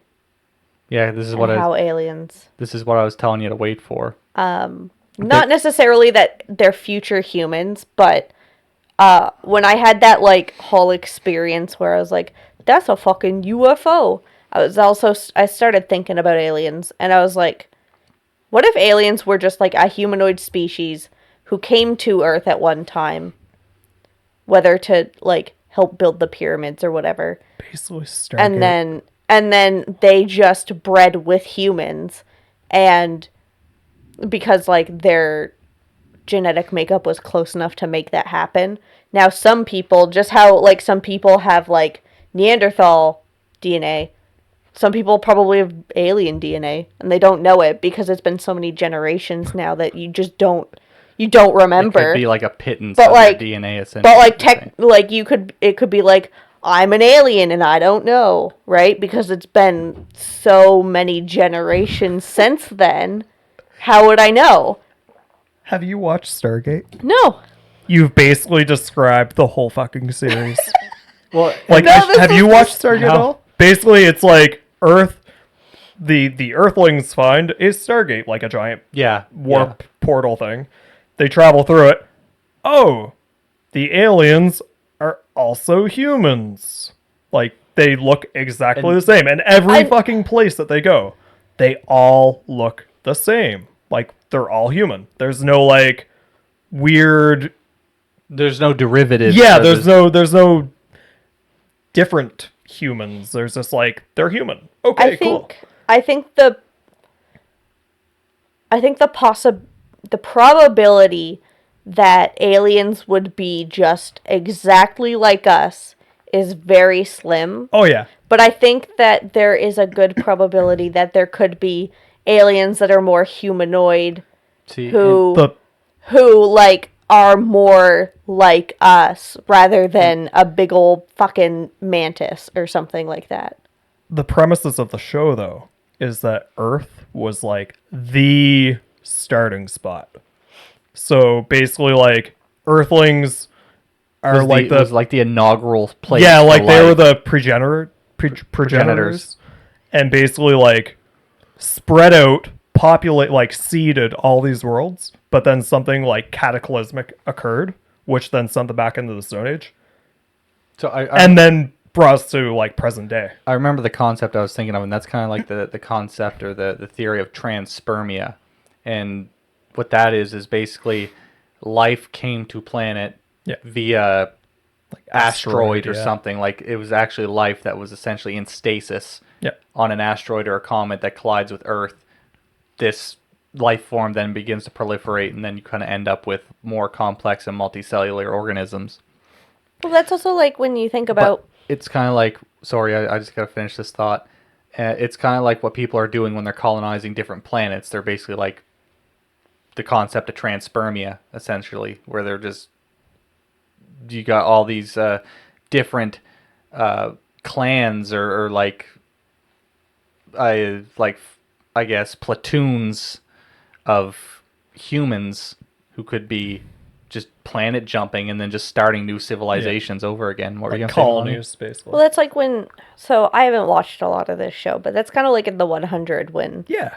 Like, people get sent back to Earth, and they kind of have to start over because they don't have all of the technology that they had before. So they're basically living out of camps where they have to hunt, and it's pretty... Like, they become primitive again. Are you saying that they use Earth almost like a prison? No. Like, they have to go back to it. It's just they don't have any of... They haven't brought any of their technology with them. Oh, It's okay. kinda So they're like- not as advanced Yeah. as they were when they were in space. It's kind of like goes back to like the cataclysm, like basically an advanced, and kind of goes back to like a YouTuber that we both watch, like did an episode on, well, why couldn't advanced civilizations have existed like 50,000 years ago or even 50 million years ago? And then like phased we've out. had so many extinction level events that's like, Well, there's no reason that they haven't. It's just we just have no record. yeah, there's We're no gonna- record. Yeah. We're going to get into that more on part 2 when we talk about the Great Filter. But that is a very interesting concept of what if previous intelligent life has inhabited the planet. And maybe, you know, I think that's where people say things like the crystal skulls come from, and a lot of the Mayan structures and the Egyptian structures, they believe that these are actually previous intelligent life forms that may have been filtered out, but that's a concept Get that will, nerfed back into the Stone Age. yeah, And then have to start over basically. and that people also believe that's what Atlantis could have been. Yep. Well, when you think about like what if like a cataclysmic event is going to happen and people survive, Yeah. they're going to have to start over. Yep. They're not going to be able to preserve what they currently have. Everything would be told in stories or like, I don't know, Well, we like navigate religion. life via story. Yeah. Everything that we do in life and the way we interact with our environment is usually predicated on stories. I mean, stories play a massive part in the gestation and the proliferation of cultures. And I they're mean, so easily lost and Yes. altered And that that's the unfortunate part. Yeah. that's the thing. Just and I can't remember the exact terminology for it. I wish I could, but it's lost on me right now. And I believe it's a tactic that the Romans employed, where when they subjugated or subsumed another, I guess, combatant, they would basically destroy everything relating to that culture, just burn it all down. And I know there's been ancient libraries from I can't remember where it is. I'll say like it could have been Palestine. There was an ancient library just full of ancient scriptures that I think it was it might have been Rome. I don't know. This my recollection of this is a little rusty because it's been a few years since I read about it. But who knows? That could have been what happened with ancient cultures. They could have been. I mean, look at even like World War II, like book burnings. Like that was they were very active on like just getting rid of everything that wasn't Well, that's like the Library of Nazi. Alexandria. Like it had all of this. That's it exactly had what all I of was this, trying to remember. It has all of this information and it's just gone. That's exactly. And there's what I was no trying to reason remember. that like we could have had an advanced culture who kept a library in case and it just got burned down. Yeah. But the difference is now is that we have the internet. But then what if we get hit by a solar flare? The internet's fucking gone. Well, that's the thing about the internet, right? Is it's so dependent on something that is easily extinguished. Yeah. I mean, for the like, most part, the internet can't really be taken down. You need specific electronics to access it, Yeah. and like you have to figure out how to replicate Like, that. one singular person doesn't own the internet, and the internet can't really be flat out destroyed by human means. It'll always be there. You just need to be able to replicate the devices to access But it. now said that. But how do you know how to access it, right? Like, what if all of that's gone? How do you know it's there? How do you know how to access it? How do you know what it is? Like, somebody could talk about the internet in a text, and you could be like, I don't know what the fuck that is, and you wouldn't know how to comprehend what that is. Saying that, like, imagine 400 years from now, we're probably not going to have paper. Like, No, that's like- going to be a thing of the past. Everything's going to be digital. Hell, we might even be living in the Matrix. But what would, if something were to happen to basically destroy all that, or to at least upset the balance to make that not work anymore? So, like, okay, digital, gone. Whatever we're using, we cannot use now. Okay. Yeah, like synthetic afterlives, for example, that people. Yeah, and then go 10,000 years in the future, those people are going to be like, okay, so writing began 4,000 years ago, or 10,000 years ago. Oh, well, Yeah, and what happened before that? And it's like they have no idea that it could have been just like... Because all we have right now is we have the cuneiform writings that originated from Mesopotamia, and to our knowledge anyway, that is the oldest form of communication and written language that they know of.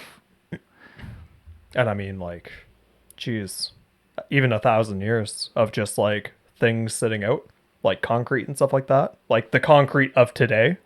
Oh, the concrete today is the cities. Everything would be non, like, you wouldn't look at New York or Halifax or somewhere like that and be like, no. I mean, there's a city there. The concrete that we have today, if you're talking about structural integrity wise, the Romans were far superior in their contrivance of concrete, because it's still standing and it's way more durable than the shit that we put down. Self-repairing concrete. And it's also less terrible on the environment, unlike the tar roads that we put down that get covered in potholes in 4 months. It always kind of makes me think about how people from many, many, many years ago were able to create structures and materials that are so durable and we can't recreate it. I don't even remember what it was anymore, but like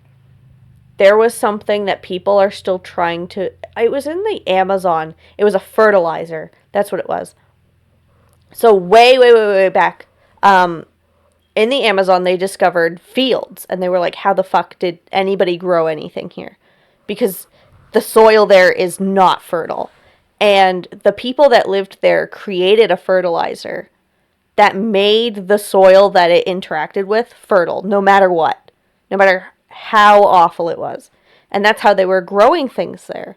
And people have been trying to recreate it, and they can't. So like growing, and it makes me think like growing like crops, non-native, like growing crops in the Amazon, like creating a field out of soil that could not do that. It wasn't fertile enough, and they created a fertilizer that could. And people have been trying to recreate it, and they can't. They don't understand how they did it, and that makes me think like, well, how did they do it? Was somebody intervening that gave them this information? Did they have this information already? And it's just lost to time. Yeah. That's what I mean. There's a preponderance of tech that's been displaced over time and through various cultures usurping one another. Like the Byzantians had a secret weapon that was essentially a flamethrower that they would have on their ships, and they'd pull up next to other ships and then coat them with this substance, and then when you try to put it out with water just caused it to spread, and they have no idea how they made it. But it just kind of shows, and I know it seems like we're on a tangent right now, but it all relates back to what we were talking about how previous intelligent cultures could have existed on the planet, but have been just phased out by either, could have been like interbreeding, it could have been through some cataclysm that's happened that wiped out, everyone always talks about the dinosaurs. It could have been something that like wiped out the dinosaurs. I mean, we just don't know. Or even just like in hibernation, basically. Yeah, kind of like reminiscent of The Thing. How that ship was crashed in Antarctica, and that's what happened when they. We watched The Thing. It's an incredible movie. Yeah. But with all that aside, I do want to go off on another slight tangent in regard to the future human theory, because it kind of intertwines with the descriptions of aliens that people see. Like people who have actually had encounters with aliens describe them as anthropomorphic. They have big eyes, bigger heads. They still, there's a lot of things that are relatively similar to how humans look. And some people believe as humans continue to evolve, those are features that are going to become emphasized on us. Is like we're going to get bigger eyes to see in the dark better. Our foreheads will get bigger to make space for more empty space. Well, when you think about it, that's already happened. It is. Yeah. I mean, right? Like, we're always evolving. We were able to breed with Neanderthals because they were a subspecies of humanoids that just evolved differently, so they looked different. But like, you can, over time, we've also evolved to look different, to adapt to our environments, and there's no reason that can't keep happening into the future where we develop like large eyes and shit. That's like describing every regional type of human. Yeah, like, I mean, we all look different based upon our regions. Yeah, exactly. And climate. And actually, I'll let you finish. Oh, I was just gonna say like what we eat and just what we do. So you provided an excellent segue as to, so there's three prevailing theories and kind of like derivatives of the future human hypothesis stating why they might come back. So the excellent segue you provided is that future humans will have become too homogenized, which means that recessive characteristics and recessive genes will have been bred out of humans. Yeah. So no more blue eyes, I don't know, no more curly hair. I'm just kind of using those as examples. I don't really know, but the theory is they could be coming back to harvest DNA from past humans who are, we're still pretty heterogeneous in terms of like, we still have a lot of diversity in our world currently. So they could be coming back to harvest DNA to basically reinvigorate their gene pool. Yeah. And bring back those recessive traits. So that could be the impetus for them. Oh, when you think about that, you could think about it as like they're not trying to bring back like just cosmetic characteristics, but like what if they bred themselves so far that they are now 100%, like, we'll say they're 100% guaranteed to get cancer. Yeah, Like, it's just gonna happen. That is You have to watch Stargate. Because it just, like, that's just how far they've gone. They've bred out anything that can prevent it, and now they need to go back. What makes me uncomfortable about this homogenization theory is that, to me, it kind of sounds like eugenics. Oh yeah. Yeah, a little bit. Also, just so you know, I created Stargate. Like, this show goes into exactly what you guys are talking about. What the hell are they called? They're like the grays of the show. Like, they look like your typical gray alien.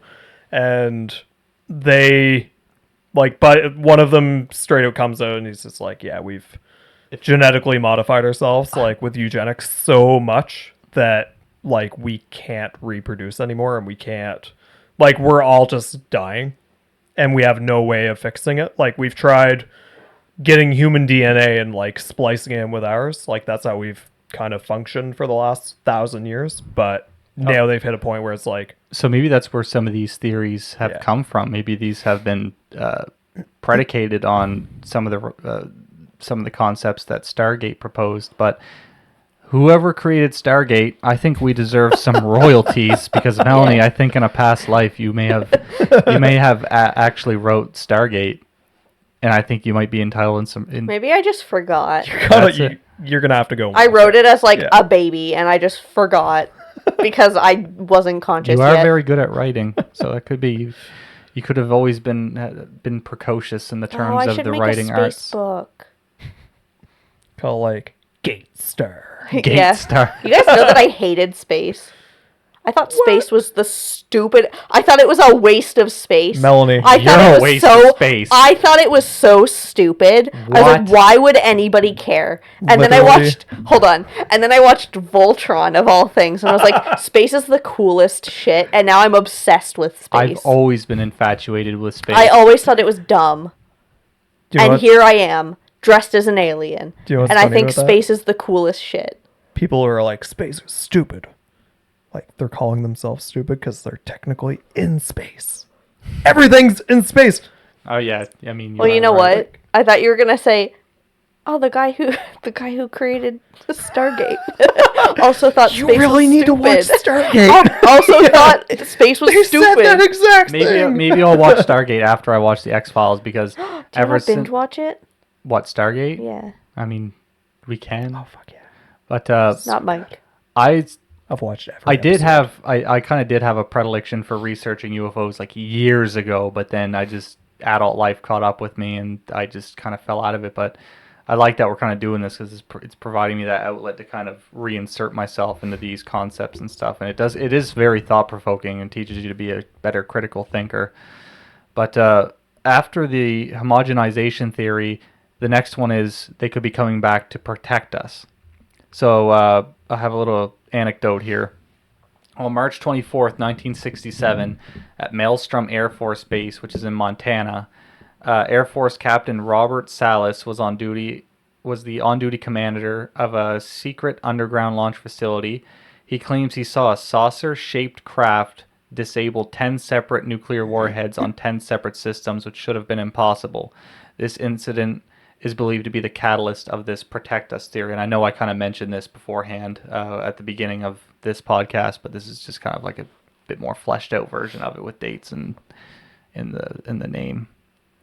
But what do you guys think of that concept, that future humans are preventing us from destroying ourselves? Oh, destroying ourselves. Okay. Yeah. So not like we're not also looking at like an aggressive alien force being suppressed by like a protective one? No, this is just future humans coming back, like Kyle Reese, essentially, and protecting us from who knows, it could be AI, it could be nuclear related, it could be war related, who knows. That's why they're... it goes back to, like, if, depending on the environment of, like, the universe, or, like, our section of the galaxy, whatever area that has this alien interactions, I guess, depending on their environment, if we're the only ones that they know of, I guess, like in the neighborhood, they'd probably be more inclined to protect us.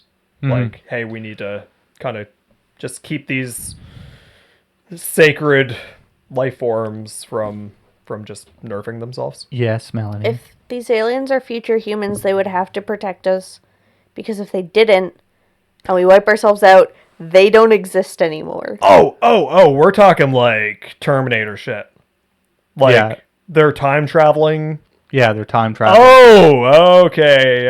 This is, and I'm We've gonna. gone a little bit, little bit all over the place in this topic. Whatever I just said then, just throw that out. Right in the recycling bin.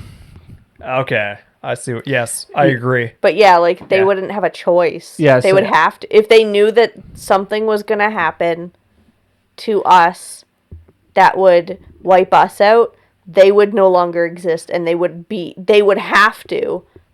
They don't have to, but there would be people among them who would think, yeah, I have to. And I mean, there could be people among them that are trying to make that happen. Yeah, so it's like that's always going to happen. Grandfather paradox. It's like, can I help you?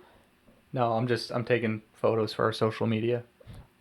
So it's like grandfather paradox is like, if you go back and stop your parents from having sex, then you technically wouldn't exist. So that wouldn't have happened. And it's just like, it just blows up. Yeah. Like, it just universe becomes basically a mess. just.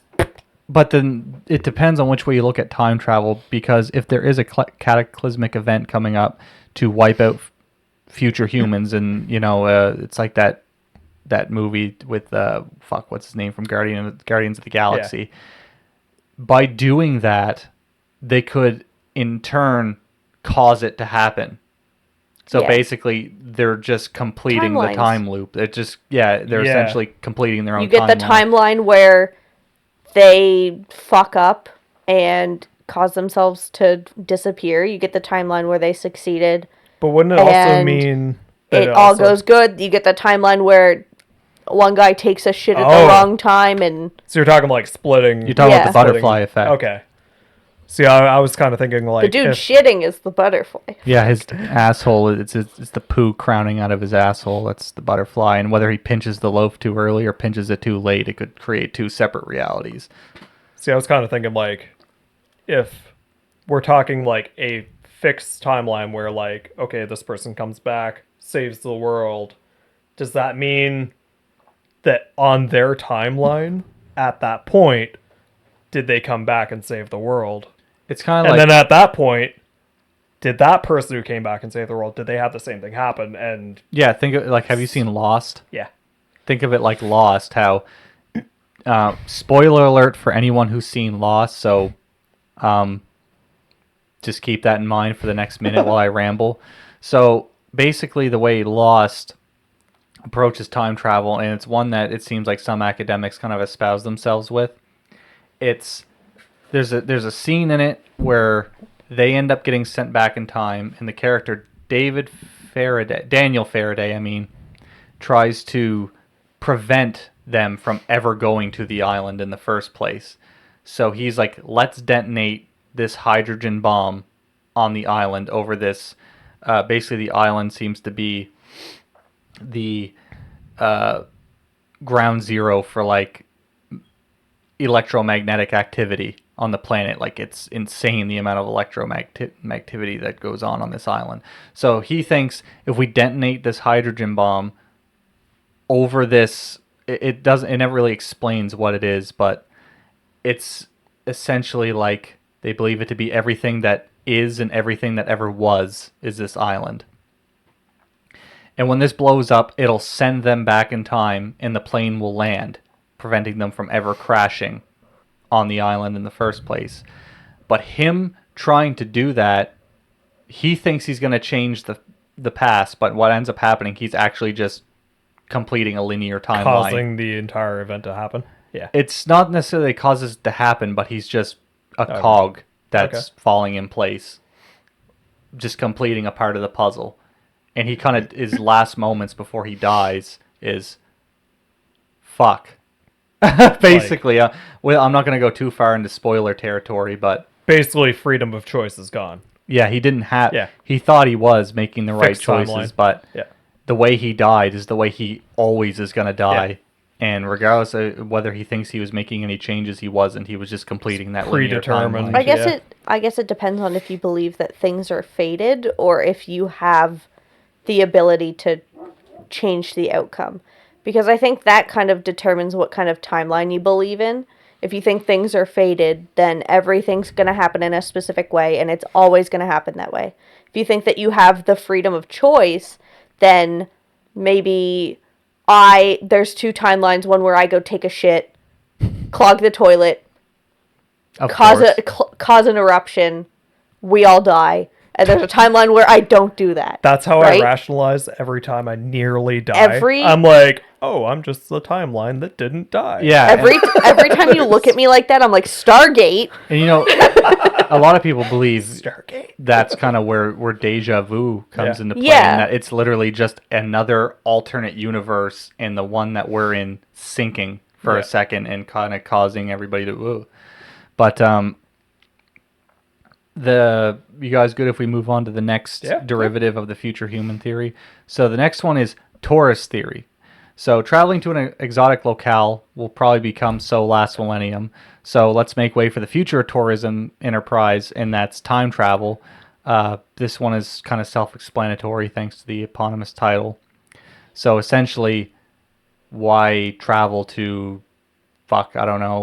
Australia when you can travel back and watch the fall of Rome, or you can watch Genghis Khan. That explains why they're so friggin' like clumsy in terms of like crashing and just being like, oh, we're trying not to be seen, and then everyone's like painting pictures and shit of them. It's just like they're all just tourists who are going there and fucking everything up. And That's the thing, like, why would you ever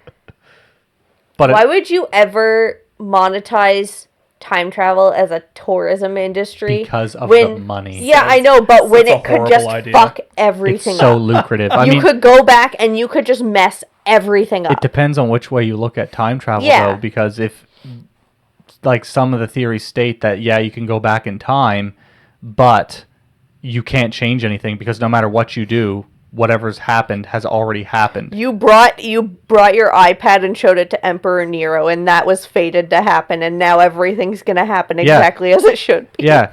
The fall of Greece happened because he was sitting there playing Candy Crush. That's what happened. No, not with that particular emperor, anyway. Okay. Emperor Nero was the crazy guy who set an entire city on fire. Oh, like all of the emperors back then. I mean, there's definitely more in terms of emperors of Rome and Greece. To my knowledge, that most of them are what I'd say quite malevolent and tyrannous. Some of them were definitely insane. Like I think Nero set Athens on fire. I think he's the one who did that. Yeah. I'm a little bit out of history class, but yeah, I think a lot of that stuff we'll get into down the line. But there's something that these theories all have in common, though, and that's that they're all predicated on time travel, which kind of leads to a major plot hole in amongst these theories, and that's that they all contradict Einstein's theory of special relativity.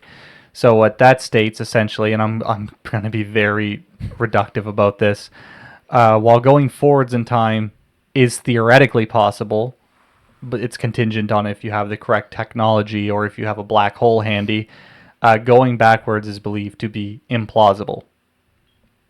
So basically, Stephen Hawking did an experiment to prove this.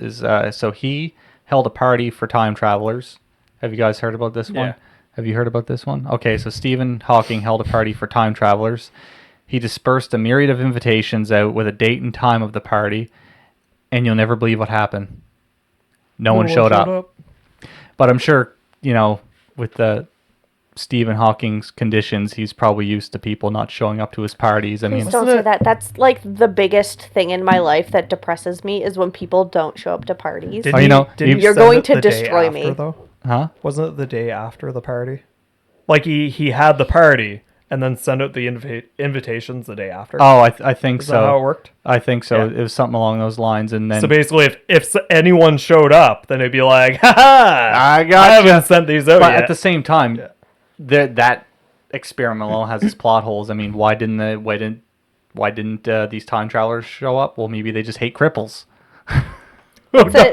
That's Who the knows? reason. But maybe there's a timeline where they did show up and everything went to shit. at the same time, if they did show up, that'd be detrimental to their own future existence. I mean, just think of how much of a calamity that would cause if fucking time travelers just waltzed into Stephen Hawking's house. I mean, I suppose they could just unplug his computer and let him not say anything. But those... The current Stephen Hawking is just a puppet that was created by the people from the future because they actually did show up to his party. And he was like, oh my god, it's real. And they were like, oh god, he can't tell anybody. So they killed him and then they created a fake. And the Stephen Hawking we have now is just a fake Stephen Hawking. Stephen Hawking's Like, dead. now? No. Yeah. He's dead. Yeah, and he was fake. They should have just got him taxidermied. Just attach like a little RC car to him and let him wheel around. If I die before you, will you get me taxidermied and then keep me in like the living room or something? Yeah. You'll still be wearing that. Oh, I could wear anything. Like, I don't know. suppose. You'd be as slutty as possible, I guess, and just The like slutty nun. I'd post pictures of you online and just use you for monetary benefit when you're dead. And just people wouldn't know that they're jerking off. OnlyFans. People wouldn't know that they're jerking off to a deceased. Oh man, oof. Damn, that earned me a special place in I right there. have future plans. So that aside, I'm gonna take that idea, store it back in my head for when me too. your inevitable demise comes. Oh, I'm storing it too. Don't worry. We move on to our last theory, and that is the ultra-terrestrial hypothesis. And this, I think, is my favorite one. So what this theory states is that while interstellar travel is still relegated to the realm of fiction, it is believed that even with ships capable of this feat, the journey to Earth would be arduous and a preponderance of time required for said journey would be insurmountable. So what if they're not from space? Instead, what if they're from another dimension? So this theory heavily correlates with string theory. So basically it's stating that these aliens could come from higher or lower dimensions, and along with their corporeal forms, this is what could cause us to not be able to perceive them unless there's unless special conditions are met or they want us to. That kind of like goes back to what I was saying about superposition earlier. Yeah. I think I mentioned that. And if someone were to be able to harness that, like, are you familiar with superpositioning? So like, Sounds like a Kama Sutra thing. the what was it, double slit experiment? Are you aware of that? Like where they fire a photon and it goes through. The only slit experiment that I'm aware of is when I came out of one. The one we all experience, unfortunately. My mom? Unfortunately. Not everybody experiences it. Yeah, we all know your mom. We all came in her, we all came out of her. Not everybody experiences that. No. C-section? Oh, yeah. Tube babies? But still slit. It's just Tube babies? True.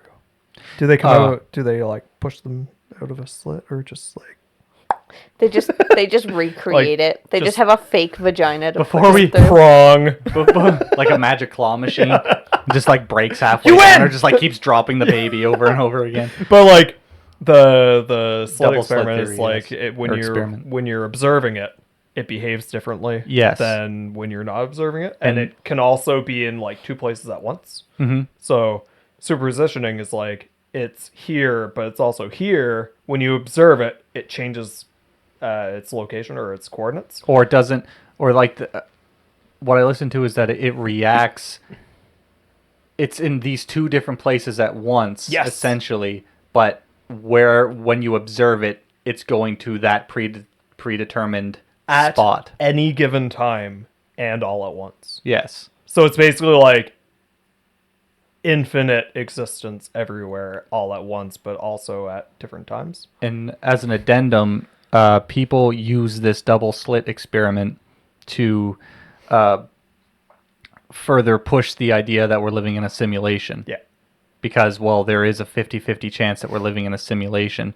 So as a bit of a digression, this isn't one that I wrote down, but this is something that I kind of conceptualized, though I don't know if this could already exist on the internet. I don't know, but my thought was, what if UFOs or UAPs are just like virus software in the simulation that's trying to prevent us from killing ourselves? It's just Norton antivirus trying to fucking fix a fault. This is just Danganronpa 2. You wake up in the morning, you look outside, and it's like your Avast subscription is about to expire. We're basically living in reboot. It's when you're a Gary's mod and you don't have the model, so it's just the big error. Someone needs to download a firmware update and reset this shit. So, in terms of the ultra-terrestrial hypothesis about these terrestrial beings not actually coming from interstellar space or the cosmos, they're actually just in alternate forms of Earth. That doesn't necessarily mean that they're human, mind you, but that they just kind of exist in the same space as we do in an alternate dimension, because we exist in the third dimension, in the fourth dimension being time. So if these beings were, how high does string theory go? Does it go up to the 10th dimension? No idea. Can someone Google that? I don't want to get that wrong. Just like how many dimensions are there in string theory? Go for it. Because when you start advancing up those different layers or different 10. Okay, so yeah, I was right, 10. Can you imagine? You can't even begin to conceptualize what an organism, or even if it is an organism from the 10th dimension, would look like. Yes, M theory requires 11. Whatever. Okay, I'm not familiar with M theory. The hell would the 11th one be like if we can't even fucking I was tell what hoping the to 10th find a one? list of them. Tell me about all of the different dimensions. It's like, wonder what the 10th one would be like. Ah, fuck, we can't comprehend No, that. we're going there to- must be an 11th. It's like, What about the 11th? Well, we then don't there's even the know. 12th to explain the 11th. And there's just basically, it's like I'm going to use the analogy used earlier in the Russian nesting doll, and that basically space-time is strings that essentially vibrate. And I'm not going to begin to try to explain this because I'm like a fucking borderline retarded. Basically, everything's tied together, correct? Yeah, basically. Like, everything's it's like, one thing, like a neural network, basically. yeah, think of it like a bundle of Yeah. nerves, I guess, and that's kind of what reality is. Yes, Melanie? M theory is the name of the unknown theory of which everything which would combine all 5 string theories and the supergravity at 11 dimensions together. This theory requires mathematical tools which have yet to be invented in order to be fully understood. Some dude is playing fucking 4D chess to figure out dimensions. So it requires this, but we haven't figured it out yet. But I feel like he's the only guy who's figured it out, and we just can't comprehend it. He also sent out invitations to a party that no one showed up to. He also sent out invitations to a party which people did show up to, and that's why he gets it. Because in order to send the invitations, he needed something that hadn't been invented or He had thought of the yet fucking, to send the he invitation. had the fucking can and the string. It's the string theory string with the fucking cans on 2 ends. He just throws it out of the top window and waits for someone to come by and pick it up. Didn't Hey, they you wanna come to my party? in Star Trek Discovery? Have you watched that at all? No, I'm not a Trekkie. No. I'm Melanie?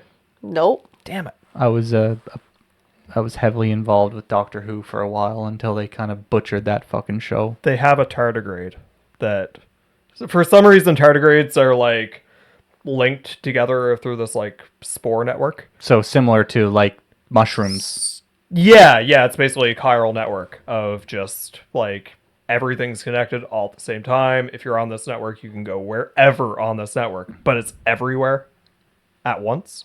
So basically, like, if you want to, I'm pretty sure that that's their way of like simplifying string theory. Like they're able to try time travel, jump from point A to point B in like a split second, and then back in a split second, because it's all just one highway, I guess. And you know, regarding this ultra-terrestrial theory, these also kind of follow the same similar concepts on how they could be here. Are they here for malevolent reasons? Are they here for benevolent reasons? Are they just like basically like a lot of the same subsets of theories that we discussed can also kind of work with the ultra-terrestrial theory. But there is one derivative of the ultra-terrestrial theory that I really liked, even though, fuck, if this doesn't make you nihilistic, nothing will. So some people believe, and I love this, that it's called the trickster god theory, which these beings from other dimensions are just fucking with us, just to fuck with it because it's funny. So the entertainment. Oh my god, I love it. And that's like... And some people say, well, maybe that's why they approach people who are, you know, either as a small group or, you know, these alien abductions. Maybe they're just literally fucking with people. Could you imagine? An alien abducts you and just says no one's going to believe you. It's yeah, just like Ashton. But not only that, but like a committee of like aliens saying they're like, all right, we need to figure out like a really demoralizing way of just like fucking with these people. Hey, aliens. And then it's like there's this guy, like some guy's just like sweeping the floor. He's like raises his hand. Yeah, what do you want? What if we probe them? And then just like drop them off in a fucking field naked. Instead of a guy walking in, it's Ashton Kutcher. Yeah. It's like he's tried to do another season of Punked. It's just like, it's a prank, bro. It's just like bleeding asshole everywhere. It's just fucking alien prank channels.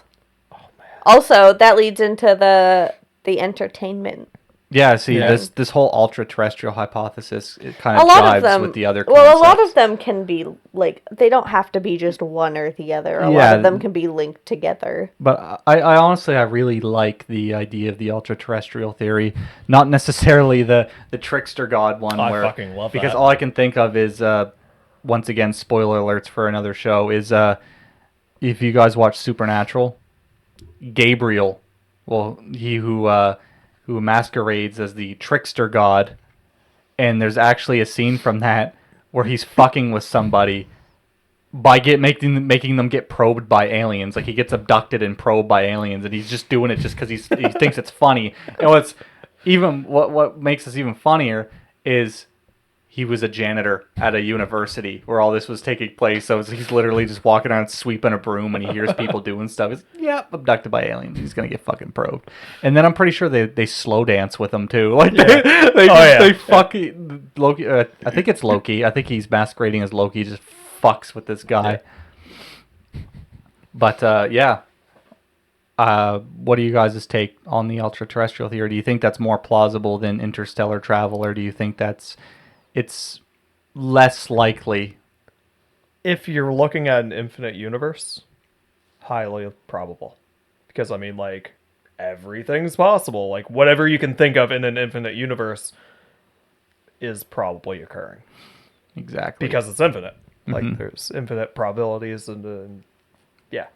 But if it's finite, then we're looking at, like, oh, well, if it is finite and the universe is only as big as we can see, and then after that it's just nothing, then maybe we're the only ones, or maybe there's just not much. Because, I mean, in terms of interstellar travel, there's a lot of theoretical things involved, and same thing with, I guess you could say that for everything in regards to spaceships, in regards to space travel.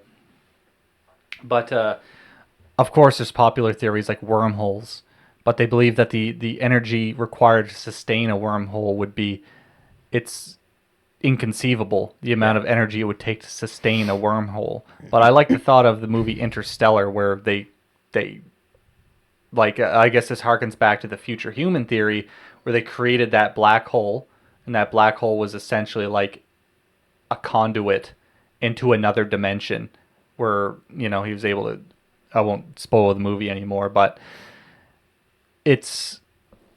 some people do believe that black holes are conduits to other parts of the universe, but then where that theory starts to stifle a bit is that would mean that something called white holes would exist. Spits And I back out. love me some white hole theory. So basically, the white hole is the antithesis of the black hole, where the black hole is the vacuum cleaner of the universe. The white hole is basically ejecting. Information goes in. Yeah. Information comes back It's out. ejecting the matter that the black hole is taking in, but none of these have actually been observed, and that's a problem with it. But where my own personal conjecture, this isn't based on any concrete science, is what if you go into a black hole, the white hole is in an opposite reality where the laws of physics don't apply in the current one that we're in. Or what if it's just Big Bang? What if the Big Bang is a white hole? My theory of the Big Bang is what is another universe colliding with another universe. That's how I think the Big Bang happened. That's just my own personal... It just feels right to me. I don't know. To get that amount of energy and that much matter condensed down to a singularity. I mean, I know there's the big crunch theory, where basically gravity overpowers dark matter. Yeah. And Jesus, sorry, my Basically. balls just dropped mid-sentence there. Basically, gravity defeats dark matter because these two forces are constantly essentially battling one another. So in the big crunch theory, gravity overpowers dark matter, and then the universe crunches down into a singularity again, Big Bang. And Futurama is something that also made an episode about that theory, where basically the universe and everything just keeps happening over and over and over again, and the exact same things happen every time. It's basically like sonoluminescence. Basically, like, it expands, gets colder and darker, contracts, boom, flash of light, expands, contracts, boom. And another issue when it comes to why some people believe that the ultra-terrestrial hypothesis might be more feasible is because the universe is expanding faster than the speed of light. So even traveling, at least once we start getting into the distant future, we're kind of in like the youth of the universe right now, where we can see distant galaxies, we can see our local group, and we can see things that future humans might not even know it ever existed. Yeah. We're going to hit a point where where future humans may believe that we are alone in the universe because everything has essentially dispersed to such an extent. Yeah, redshifted to the point where we can't see it anymore. They're now just distant things incapable of being accessed or even viewed. So it doesn't matter what type of space drive you could have. It doesn't matter how fast you go at that point, because the universe is constantly going to be accelerating away from you. That's if that theory is correct. That's if that theory is correct, yes, because it's, once again, it's all hypothetical and it's all theories. So future generations or things from alternate realities may look to instead jump between different dimensions as a means to, I don't know, could myriad of reasons. Like we said earlier, they could be looking for a new home. They could be looking for, I doubt, energy, because if you have the energy capable of transitioning between different realities, it would kind of obfuscate the need for fucking oil or coal. So something that or it'd just be like stupid enough that that's exactly all they need. It's just oil and fucking coal. Yeah. So we need more coal. It's like, wait, what? You guys have created like a universal dimensional fucking civilization off of coal? Which, and that stuff could be possible. It could be. Depending on how far you've advanced on the Kardashev scale. Once again, that'll be in part 2. But do you guys have anything to add to the ultra-terrestrial theory? I wonder if that's like ghosts.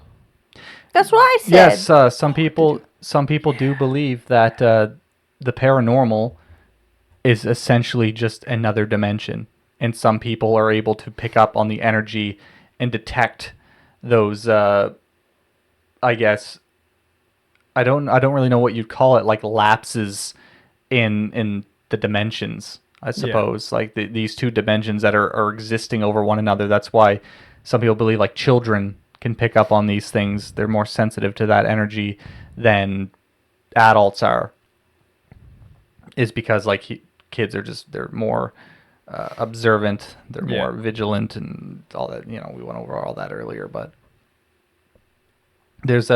I do enjoy that one quite a bit, that when we die we just go to an alternate dimension, or you know, we're just seeing snippets of reality from another reality, or maybe, you know, it's another dimension where time is going in a different direction, because like there's so many interesting theories. That's why I kind of enjoy this ultra-terrestrial one to the degree that I do, because of just the amount of possibilities regarding it, and not necessarily saying it's like, of course, 100% true or something that I necessarily completely espouse myself with, because it does require still a stretch of the imagination. But that's why I love this topic of UAP so much. What if like the universe is just like one giant organism, and we're like a blood cell of that organism, and what we're seeing is like white blood cells coming in? That is another theory, and that's another one that Futurama actually did. Yeah. And that's the universe is a living, breathing entity.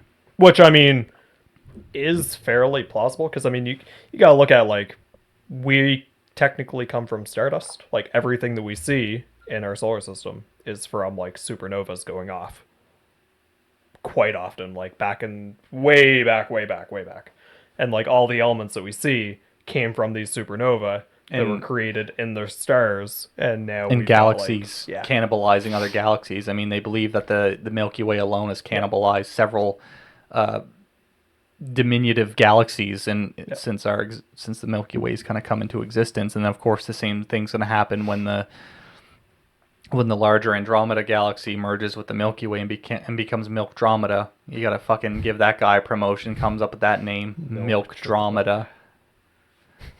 That'll be the new Mass Effect. Mass Effect Milkdromeda. All right, well, thank you guys for tuning in. I think we're gonna end it off there. So everything that we just covered, those are kind of the 10 most prevalent theories that I personally found myself drawn to. I'm sure there's more out there that we didn't cover, but I found these ones to be the most ubiquitous and commonly debated ones. So on part 2, we're going to discuss what possibilities there could be as to why these beings aren't more pervasive, and why haven't we seen any. And there is going to be some correlation between what we talked about in this episode and the next one. But basically in the next one, we're going to discuss that, things like the Fermi paradox, Kardashev scale. We're going to get into all that.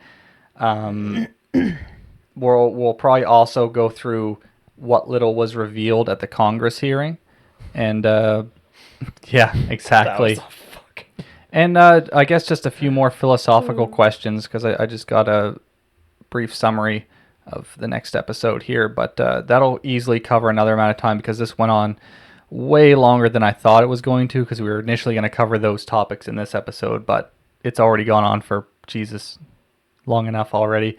But we covered a lot of ground. I personally found it quite engaging and interesting, and it gave me a chance to actually use my brain again, because if there's anything I've noticed over the past couple of years, it's just, we talked about it in our prelude episode where we're kind of introducing ourselves, or we just feel like we're actively getting dumber. So this is a perfect opportunity for us to kind of re-engage, shake off the rust. Yeah, put some WD-40 on the old hippocampus and frontal cortexes, and get our brains functioning to a degree where I can call myself a functioning adult again, instead of just like, I'd say a 60% in stasis, where I'm just lumbering through life. But once again, you guys have anything to add? All this gave me was an existential crisis. Yeah, the fact I woke up in an existential crisis. Whenever I think about like the endless void, I freak out. And that's all I've gotten after thinking about the universe just infinitely expanding. What's it expanding into? nothing. Mike's ass. There's nothing. Oh my gosh. And The now only I'm just thing that's a bigger void than the universe is Mike's ass. That reminds me of the Simpsons starting episode where it's like, it's all in Homer's, was it like a follicle of his hair or something like that? Oh fuck, I don't know. Have you ever seen that one? It zooms out.